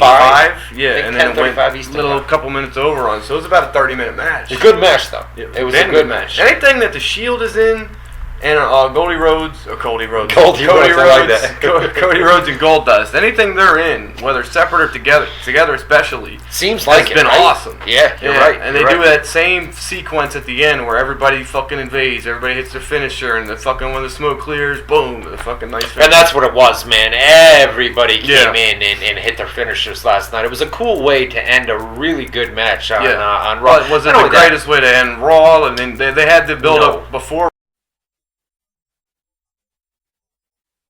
Raw. That's why they did it. They announced right before Raw started one of the traditional elimination matches for Survivor Series, and it was going to be the Usos, Goldust, Cody Rhodes, and a mystery partner, versus the Real Americans and the Shield. Okay, so they announced that, and then at the end of the main event, they did that big sequence. Well, after the match, the Real Americans came down and they helped the Shield and the Wyatt family beat up the baby faces. And that's where Rey Mysterio ran in. Right. And Rey Mysterio comes down, but there was talk, not last week because they were overseas, but the week before that, they were going to bring Rey back to Raw. And they wound up scratching it, right? Yeah, Triple H said he'd be patient with his return, to be patient, right? But then fucking let Cena come back. And then over the weekend, they built up that there was going to be a mystery partner, right? Yeah. That match had already been announced. Well, they built it up Monday. On Monday, right, during the day, there was going to be a mystery partner. I'm thinking backstage at Raw, they didn't have Rey booked. And then they said, you know what? Let's bring Rey back.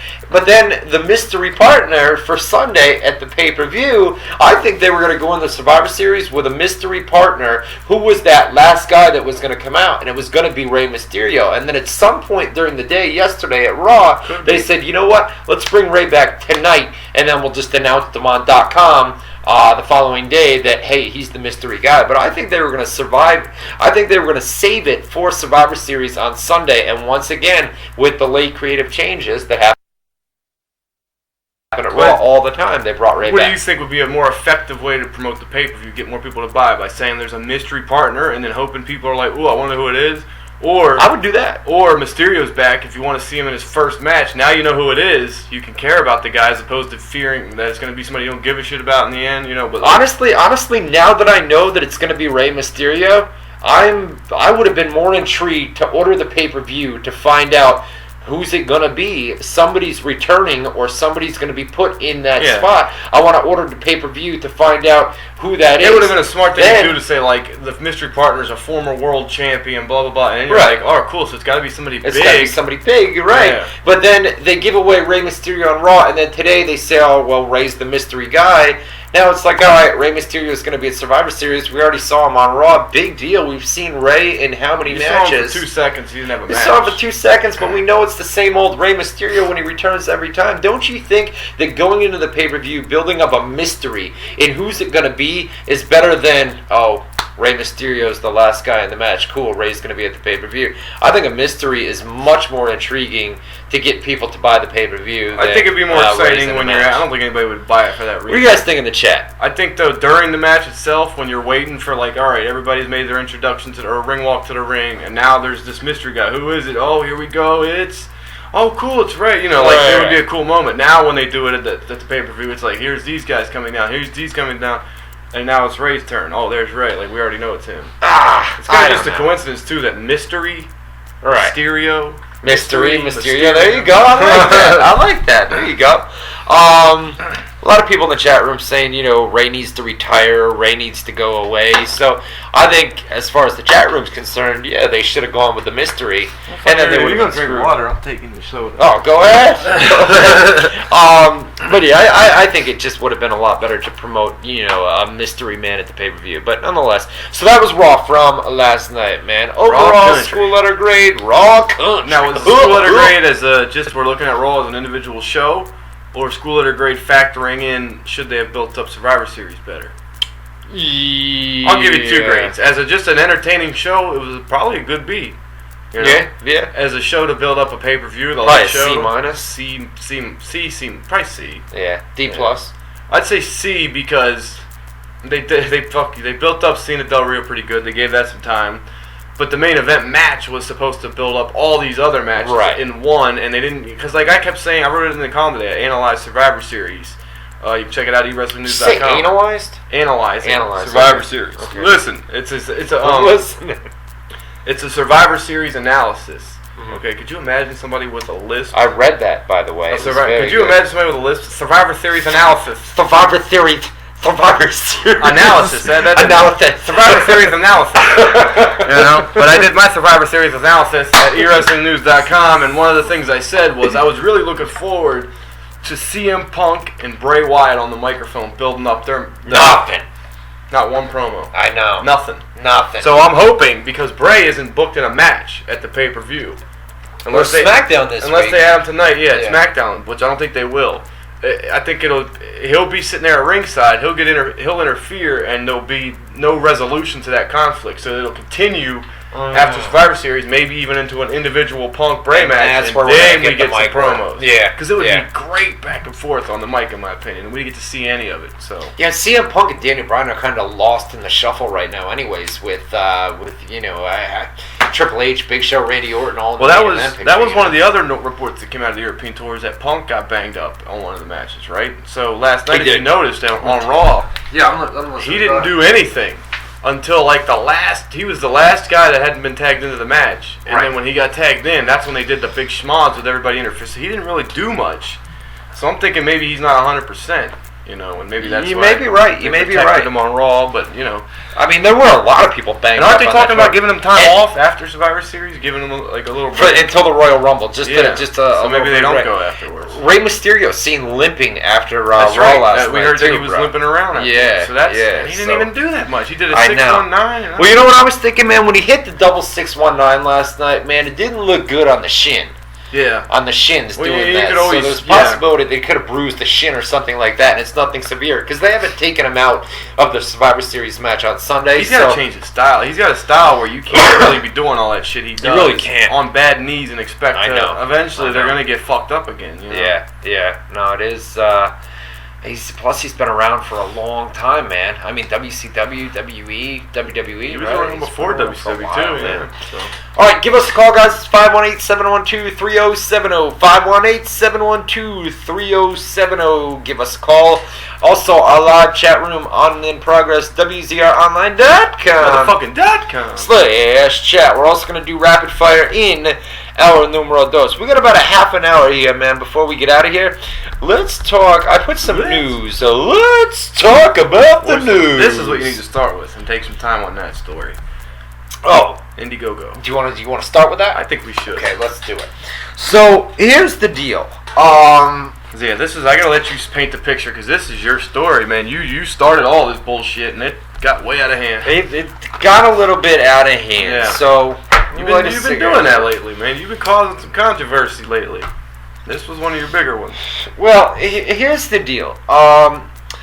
Over the last couple of weeks, actually the last month or two, we have started to get emails from fans saying that they had donated. You haven't even said who it is yet. You gotta. That they have donated to the campaigns, the Indiegogo campains of Scott Hall and Jake the Snake Roberts. And these were campaigns set up for Jake to get for Scott to get a hip replacement surgery, and some dental work, and therapy, and then Jake needed dental work, and he could not lift his arm. I believe it was shoulder surgery. So Jake needed. Surgery. Yeah, Jake wasn't dental though. Hall was dental. Jake was dental. Right. Jake was dental.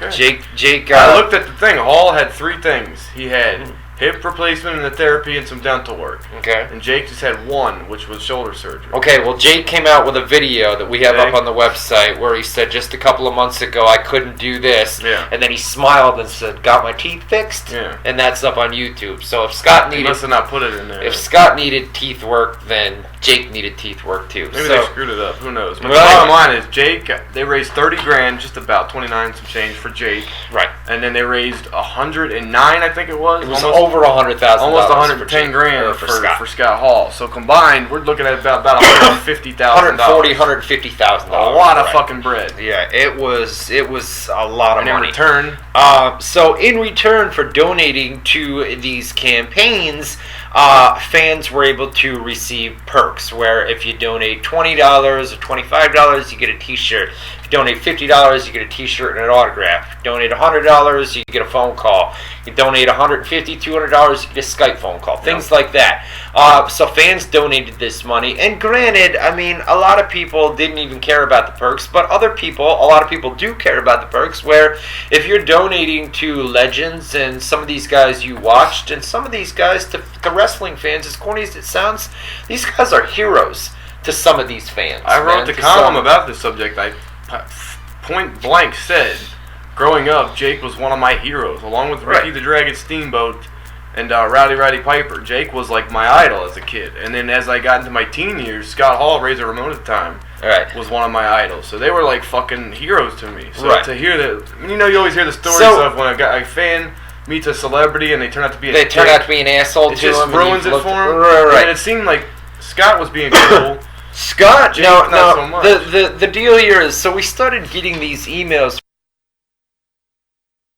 from fans, and for the most part, over the last, a month or so, I had ignored them, thinking, maybe they're running late. There's a lot of people donated to get $100,000 or $30,000. A lot of people need to donate $20, $50, $100, things like that. So maybe they're running a little bit behind. As it turns out, most of the emails that we were getting were on the side of Jake Roberts, where they had received their phone calls and their Skype calls from Scott Hall. And this point needs to be made, too. Scott, like we said, 110 grand. Jake, 30. So you got to figure, Scott's got way more. Way more. And he's doing his, and he's updating fans on his page. Hey, I'm a little behind. I'm going to get to him in the next few. That's another thing. Stress that one more time. On Scott's page. Because my boss, Frank, eWrestlingNews.com, said, listen, I'm going to investigate and find out how the Indiegogo system works. What happens if they don't give the perks they promise? Try and find that out. And the best I could find was that the only way, if you don't get your perks, is to go to their campaign pages, and there's an updates tab. On the updates tab, they're supposed to provide information, updates on what's going on with the perks. Right. On Scott's campaign page, there was 9 updates, detailed updates telling you what's going on with the perks. We're a little behind. We're blah, blah, blah. Plus, he was not getting as many complaints as Jake. Right. Jake's page, zero, goose egg, no updates. Zero whatsoever. updates, and if you And read he only the got 30 comments, grand, so he had way less to do. if you read the comments on Jake's page, and now a lot of them are gone, and I'm not saying, I'm not going to accuse anybody, but there were some comments there where the list was quite deep, with at least 20 comments that said, where's my phone call? I haven't received my perks. The last time I checked, all those comments had been deleted, and there was one one comment that said, thanks Jake, I really appreciate it. All the rest of the comments mysteriously are gone, are no longer there. What wasn't gone was all the emails and tweets and shit you got saying, you're fucking me out of my purse. So what I had said is, I contacted Jake. There was an email on the website, on DDP's website. I contacted DDP and Jake on Twitter, and I said, hey, can you give an update on the perks? I waited 24 hours, heard nothing from DDP, heard nothing from Jake, so I decided to go and run with the story that, hey, some fans were being screwed out of their perks or had not received their perks. And in the article, I had said that it should be noted that numerous fans have received their t-shirts, but the main issue seems to be stuff that could be sent out in the mail was sent out, because that's pretty easy to do. I mean, leave it to us with the t-shirt and Anthony Ronnie. But the stuff in the mail was sent out, but it seems like the phone calls and the Skype calls on Jake's end, not necessarily Scott, because Scott admitted that he was running behind, but on Jake's end, it seemed like anybody that had a phone call or a Skype call, very few of those were made. There were a few that said that they got a phone call or a Skype call from Jake, but the majority of people said that they hadn't received any phone call or that Skype seems from easier Jake. to me, because you don't have to get off your ass. You can just grab your phone on your ass. Right, And, hey, how's it going? right. Blah, blah, blah. That's not even any work. So I ran with the article, and the next thing Well, I you know, told the story with the facts you had available. with You all the contacted facts. Jake to try and get it. You always try and get both sides to a story and Right. present all the information. Jake did not fucking get back to you. You were supposed to run this story. You had to tell the story with all the facts you had available to you, which is what you did. Jake chose not to comment. He declined to comment. That's his business. Right. And then he fucking hears about the. Jake went on this Twitter rant about, if he says, I said, can we just get some sort of statement? I said to him, I said, if you're running late, just say you're running late. Just tell the fans that you're running late. Issue some sort of statement that say, hey man, I'm running a little bit behind. There was a lot of these. I got a lot of stuff going on in my life. I'm running behind. He says, I don't owe you any statement. He says, if any people didn't get their phone calls or their Skype calls, contact me on Twitter. The problem with he went even further than that. He said you're trying to attack his character in a very personal way. The problem with contacting Jake on Twitter is the guy's got nearly 100,000 followers. Okay, he's getting numerous tweets every day, hundreds of tweets every day. So if he's telling people, hey, contact me on Twitter, you're not going to be able to read let's be honest, you're not going to be able to read every one of those tweets. So I said, how about setting up a page or issuing some sort of, I don't owe you any statement, I'm not, you never contacted me. I said, Jake, I contacted you. I gave you guys 24 hours to respond. So I provided another update. I posted their videos that they have sent. According to Jake, he says, Jake had said to me on Twitter that he was pretty much done and had made all the phone calls. And that's not the case, as there were numerous people on the Indiegogo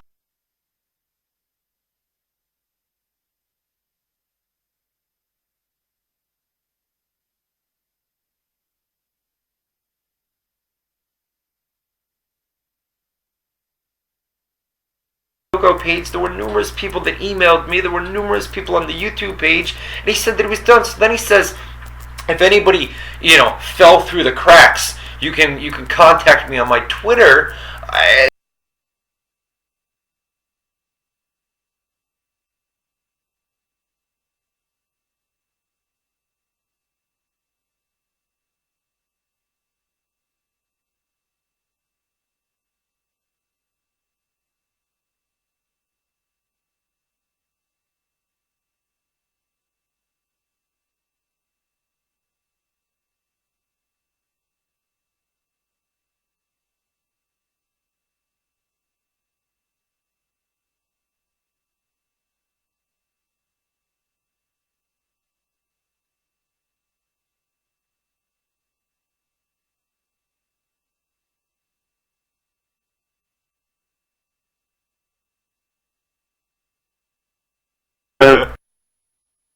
Numerous people on the YouTube page, and he said that he was done. So then he says, if anybody fell through the cracks, you can contact me on my Twitter.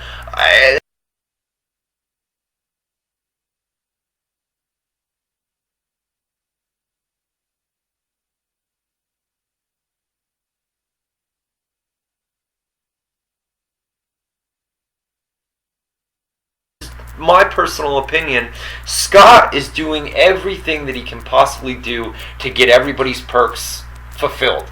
Jake, on the other hand, seems to me like he made a couple of phone calls and then said, I'm done, screw it, and I'm not doing.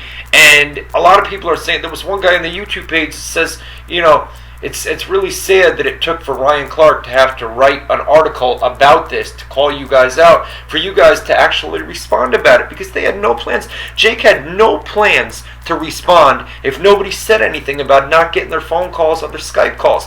We ran the article, and now it seems like Jake's team are in complete damage control. Well, shit. Now we got to make up for this. Now we got to give these fans. But personally, I feel like Jake was about to screw anybody that donated, not necessarily T-shirts, because that stuff was mailed out, but the phone calls and the Skype calls, I don't think Jake had any intention whatsoever of making them up, because Jake said that he was done, that he had fulfilled them, and he was all done calling people. And then we ran the article, and all of a sudden the video gets released, and he says, well, if some of you, or a very select few of you guys, fell through the cracks, we'll try to make up for it. Jake released the video? Jake released the I video. saw the Hall DDP video. Jake, it was a Hall. Jake released one the following day, where it's Jake Roberts, and it showed him, writing some autographs and things like that, stuff that can be mailed out. But it just seems to me like Jake was, about to clear your throat for a while.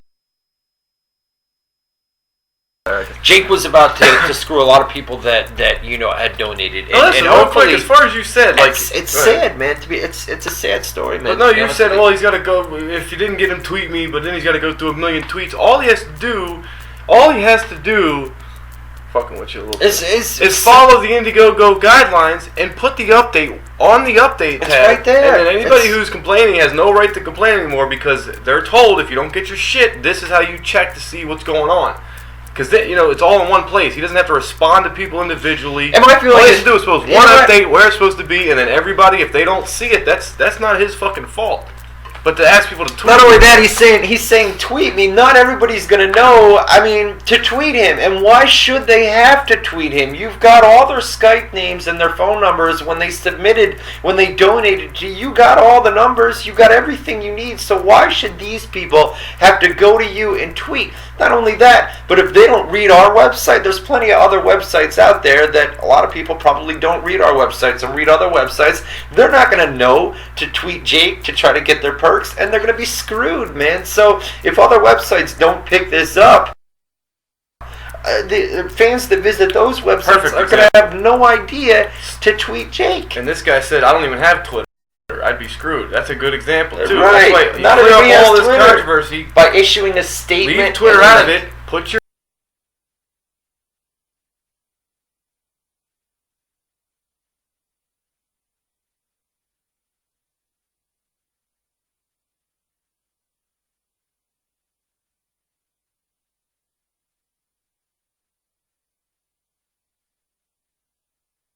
fucking update where it's supposed to be in the Indiegogo service on your campaign page, and then it's up to the fans that haven't gotten their shit to find out, alright, well, this is where they tell me to check, let me go check. If there's no update there, well, I guess I'm fucked. If there is an update there, okay, at least this is what's going on. I know what's happening. To me, it seems like Jake, made a couple of phone calls and basically said, fuck this is too much work, man, calling all these people and everything else. That's true.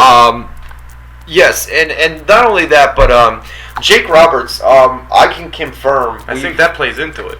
We've 100% confirmed that Scott and Jake are no longer in DDP's accountability crib. Scott is living with his son Cody, but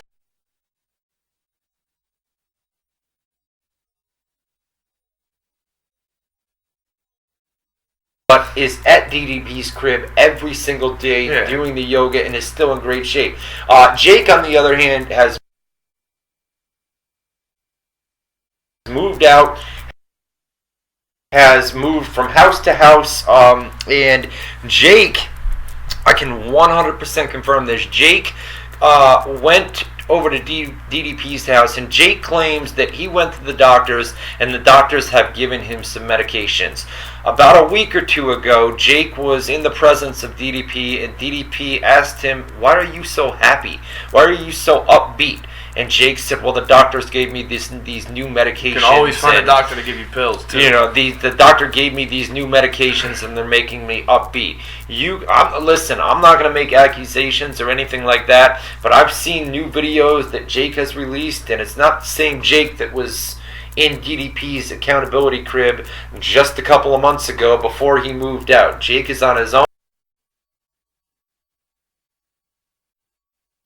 He's overly happy. DDP and others that were at the crib when Jake went over to visit confronted him about it and asked him, listen, man, you're changed. This is not the Jake that we're used to. Why are you so happy? Why are you so upbeat? And you add that to the fact that he's basically saying screw this. Well, now I got caught, so now I got it. Anybody that contacts me, I'll make a phone call to you. But anybody that doesn't contact me, I'm not going to reach out to you. And nobody should have to contact Jake anyway. To be honest with you, I'll sum it up with this. I don't think Jake is as well off as everybody. I think Jake was doing great, and then Jake moved out of the crib, and something happened in recent months where I don't know if Jake is still on the sober bandwagon. I don't know what the deal is. I'm not going to speculate. I guess that's what I'm doing. I'm speculating, but I'm not going to make accusations. And the fact that, Scott is making good on his promise with the perks. Jake, on the other hand, I feel like he was about to screw everybody that had a phone call or a Skype. We put the article up, called his bluff, as somebody in the chat room said, called his bluff, and now he feels like, well, shit, now I got to do something. I got to make this up. So anybody that contacts me on Twitter, I'll get back to you. But if you don't contact me on Twitter, you're not getting a phone call. You're not getting your Skype call. Thanks for the money. Yeah, that's. And I've had my own problems in the past. I won't get too specific, but there might have been some pills there for a little while, and that's one thing they definitely do is make you very upbeat. Very upbeat. Right. Very happy. I mean, listen, someone in the chat room, Winner's Lair in the chat room says, hey, Jake's his own man. It's Jake's life. I mean, that's great, man. Jake can do what he wants, but when fans are promised a perk for giving money, fans are promised, a perk, it seems to me that you should deliver on those perks. It's the principle. It really is the principle. Caller, you're live on WZR TV. What's up? Hey, Ryan. How you doing? I'm good. How are you?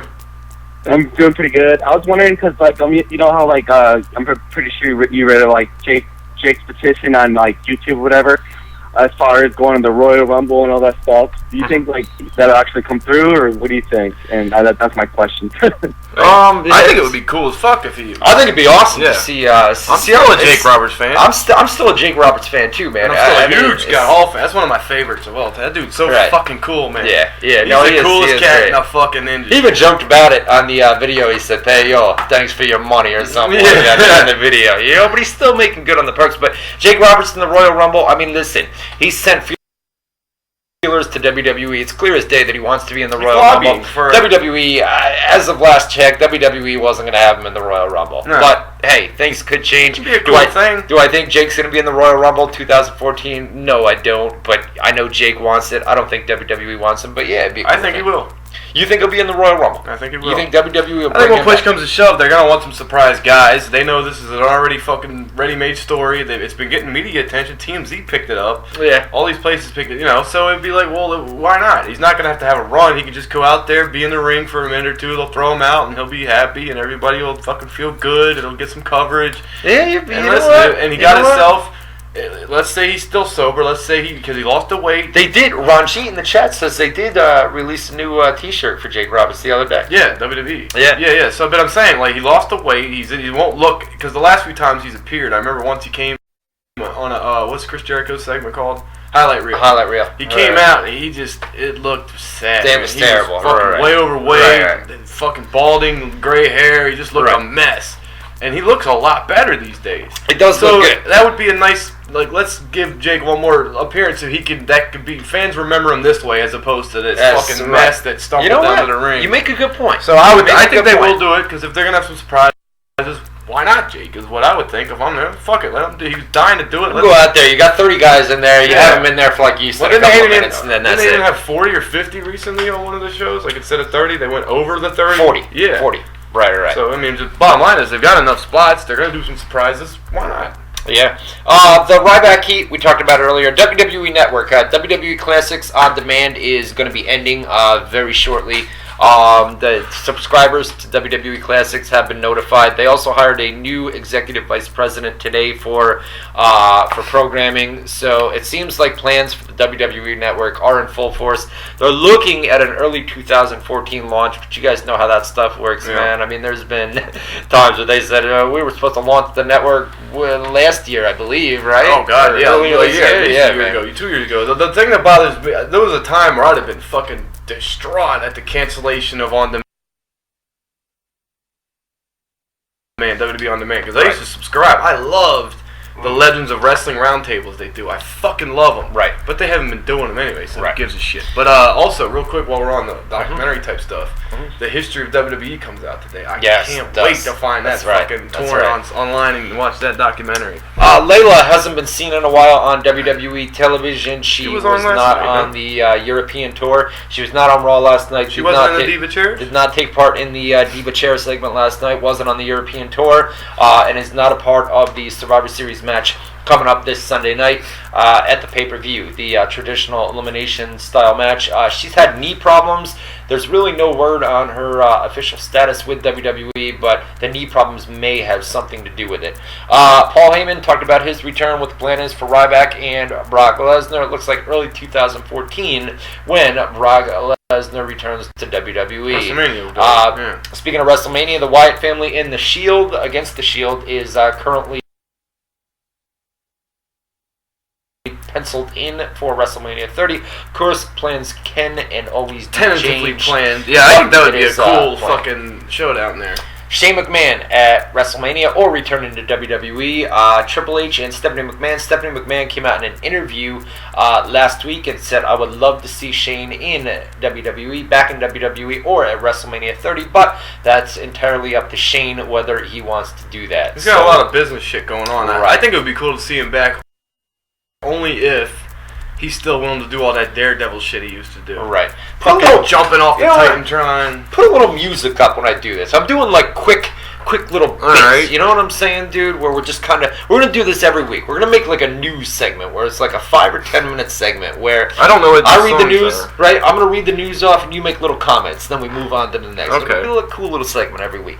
We'll try it out this week. Give me some, we'll download some music for next week. We'll do instrumentals and All stuff. right. AJ Lee collapses at a WWE live event last week. We talked about that. They mocked it on Monday Night Raw last night. John Cena and Rey Mysterio both with nagging injuries, while Rey Mysterio was seen limping after Raw last night. John Cena, nagging injuries. Have they brought him back too soon? Some people are debating that. Both with the legs, too, because Cena, we heard, fucked up at the European Tour. Ray limping last night. So. Right. Raw rating came out today, 2.73. 2.73, rounded down to a 2.7.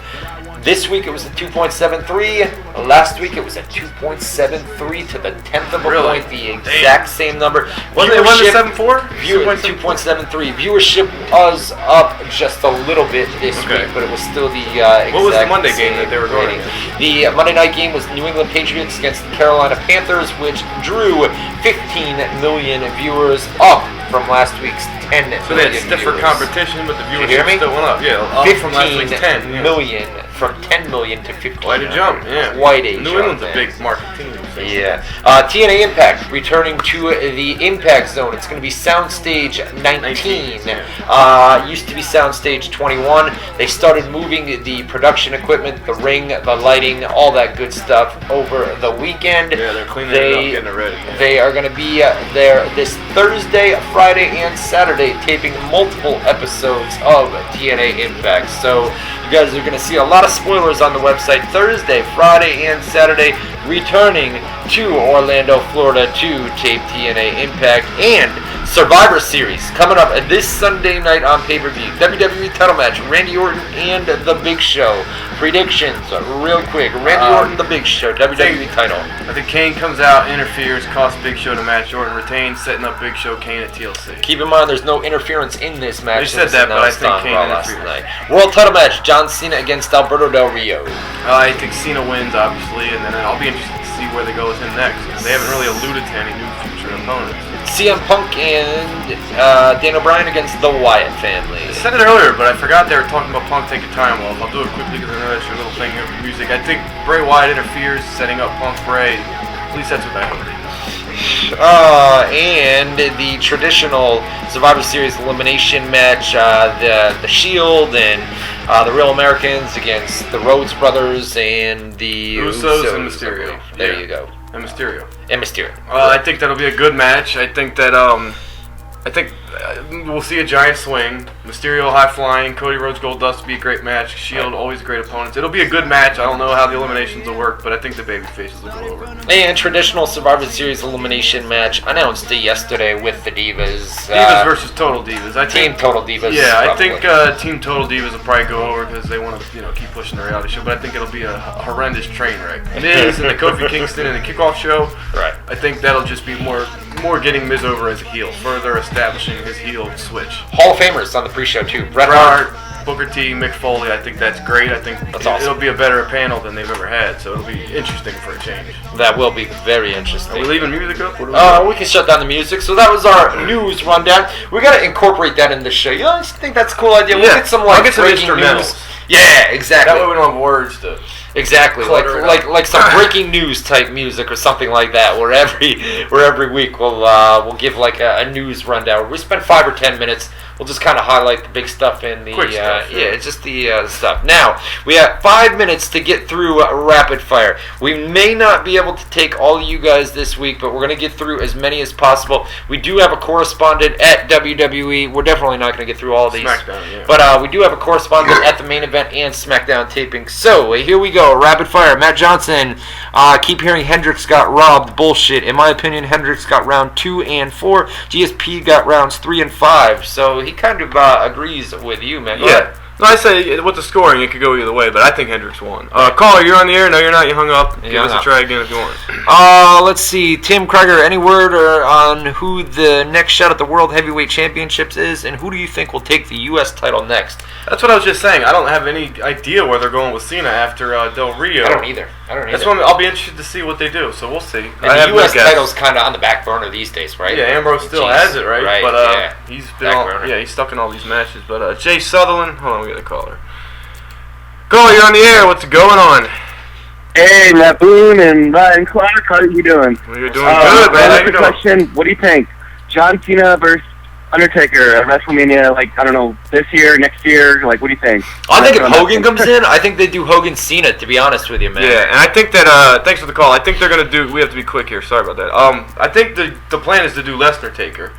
Sting Taker if they can get Sting, but back up Lesnar Taker. I like the idea of Cena Taker because you always wonder, going into WrestleMania with Undertaker, and I won't try and take up too much time, but I think that the idea is to convince people that this could be the guy that could stop the streak, and there's really nobody left. But with Cena, you could promote it in a way where even off-air people would be like, I could see Taker passing the torch to the face of WWE, Cena, and fucking putting him over. But you never know. Caller, you're on the air. What's going on? What's on your mind? Yeah, I love you guys. WZR number 1. I can't hear him. Can you hear him? I can't hear you, man. You gotta speak up. Said I love you guys. WZR number 1, man. WZR number 1, baby. No doubt. Thank you. That's it. WZR number 1, baby. He hung up. I didn't hang up. All right, just take the questions. All right, Jay Sullivan. Hey, Ryan and Matt. I am going with my girlfriend and her parents to Brazil tomorrow, and we'll be back on December 1st. I won't be able to listen to WZR TV next week. See you in a few weeks. Okay. See you in a few weeks. Have a great Thanksgiving, brother. We're going to New York City, December 14th. Come check us out. He'll buy you stuff. I won't. Favorite Survivor Series from Anthony Remy of all time. Mine was 2002 Madison Square Garden. I'd have to think about it. I'd have to go with the fucking Montreal Screwjob. Shit, Bret Hart, Shawn Michaels. It's shit just for the historical importance there. J-Mo and Ryan, when you're talking about or explaining something, why do you make 2 fists and hold them together and do weird motions? LOL, I find it funny. Well, I'm not sure why I do that. Is it a habit? Over here. I always make fun of you. Yeah. They need to go to Twitter. No, you do this every week, cold or not. This is your thing. Really? You ever see me fuck up with you? I always fuck with you about Do I? I'm going to watch the archive and check Oh my that god, out. all the time. Alright, Nick Dodge, what do you think about the indie event which had no ring? That was fucking I heard you hilarious, make a big thing about this. What was it? They had no ring? It was Nikita Koloff and some indie jobber, right? And they show up, dude, and Zach Allen and somebody else were offered $20 to appear at the show. 13 One-legged people. Zach Allen? 13 people showed up at this event. They had no ring, so they wound up wrestling on a ring mat in a high school gym. 13 people? It was the worst indie show. They had a video up, but they pulled the video down, and shit. it was terrible, bro. It was awesome, though. LaPon, where's Christian? He's still on the sidelines with an injury. William Armstrong, holy shit, dude. Ryan has facial hair. Yeah. I can't stand it, bro. Here's a bunch of photos for us. Here we go. Christopher Brown, now that Miz is going heel and Ryback's rumored to be turning face up against Lesnar, what the hell happened to all the talk about turning Cesaro babyface? By the way, this is the 3-year anniversary of listening to you guys. Thank you, Christopher Brown. Cesaro babyface, there's still talk about it, but as of right now, I think it's inevitable. yeah. Eventually. Eventually he's going babyface, no doubt about it. All right, Reginald Jackson Helton. It's all blurry. Reggie Tyrone Jackson is... Yeah, I know. Right, anyway. Robinson, isn't it? Reggie Tyrone Robinson. He just basically says TNA back in Homestead through 2013. Do you think they'll make it through 2014? What do you guys think? Do you think we'll start seeing more regular Divas on Total Divas? Blah, blah, blah, blah. I would like to see AJ and them get some exposure on Total Divas, and I've made it clear I don't think TNA lasts much longer. I think next year is it for them. Cold It Man, it's inevitable that Hogan will be at Mania but instead of him wrestling, why not do what The Rock did at WrestleMania 27? He can do a few backstage segments, a short in-ring promo, hosting it. Yeah, that would work. That would work. I much think he's better got to be in than the Hogan. ring. I think him and Cena, I think that's what they're going to do if they sign him, and yeah. At least for a promo, you know what I mean? Bring him out there for a Vincent promo. Nugent, aside from the big UFC 167 event for their 20th anniversary this past Saturday night, did you guys watch the HBO boxing event? Andre Ward. And the event itself that featured Andre Ward versus Edwin Rodriguez. If so, what did you think of it? I didn't catch it. Didn't see it. Hobart Collins, do you see MVP returning to TNA? He teased it today on Twitter. It's possible, man. I don't know. I mean, he's open for a WWE or TNA return. I think we're eventually going to see him back. Where that is remains to be seen. We didn't mention this. Vincent Nugent, what do you guys think about Michael Strahan being the special guest host of Raw? Love Michael Strahan. You think they're going to start doing guest hosts regularly? Sounds like it, man. They did it this week and then next week. I was thinking about that last night on Raw. Try to get ratings back up by having celebs and get the media attention. Maybe do like a season every year for, the ratings are down. They're trying to get media attention by having Michael Strahan and people like this on Raw. Plus, he's got his own show to plug it. He could plug it on Regis Kelly and Michael, whatever the fuck it's called. Right. That gets people tuned in with the media. That's the hope. What's the status of TNA beat up for sale? It's from Hobart Collins. There really hasn't been any new updates in that story. No new updates. They're still taking offers, listening to all offers. Like I said, it's not going to happen overnight. This is going to be a 2-3 month process, even longer than that. It's just stuff like that. A sale of a major company does not happen overnight. No. So, Vincent Nugent, for this upcoming Thursday night on Impact Wrestling, how in the blue hell are TNA going to pull off a match between the two Park brothers in Abyss and Joseph Park? They've had them at the ring at the same time. Somebody goes under the Abyss Big guy in a mask. And Joseph Park is obviously Joseph Park out there. That's the real Abyss. He's out there. They take another big guy, put him in a mask, in the Abyss mask, and that's how they do it. They've done it before. They've had them both out there. They did Undertaker versus Undertaker at WrestleMania before. It can be done. They've had them both out there at the same time on Impact. It was a happy belated birthday for somebody, but you happy belated birthday to Acer. Acer, yes. We got it on Twitter. It was his birthday, so I thought he said it was somebody else's birthday, and he told us. Whose birthday is it? In the chat room, real quick. We missed the rapid fire question. We missed it. There's a little delay, maybe. So. Somebody go to rapid fire. Whose birthday's coming up? Anybody in the chat room? Put an arrow up there. So anyways, we're out of here. We got to get out of here. It's we're gonna have WWE main event and SmackDown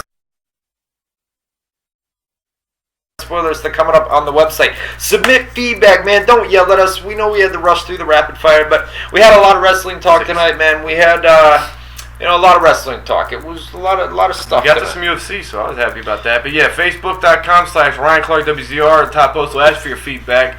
Come let us know what you thought, because we like to hear. If it's good, we'll do more of it. If it's bad, we'll do less of it. This is how we custom fit the show for your needs and wants. Facebook.com/RyanClarkWZR. Happy birthday, Acer. Get us out of here. For Matt Boone. That's me. This is Ryan Clark. That's him. Saying see you next Tuesday night, 8 to 10 Eastern Time on WZROnline.com.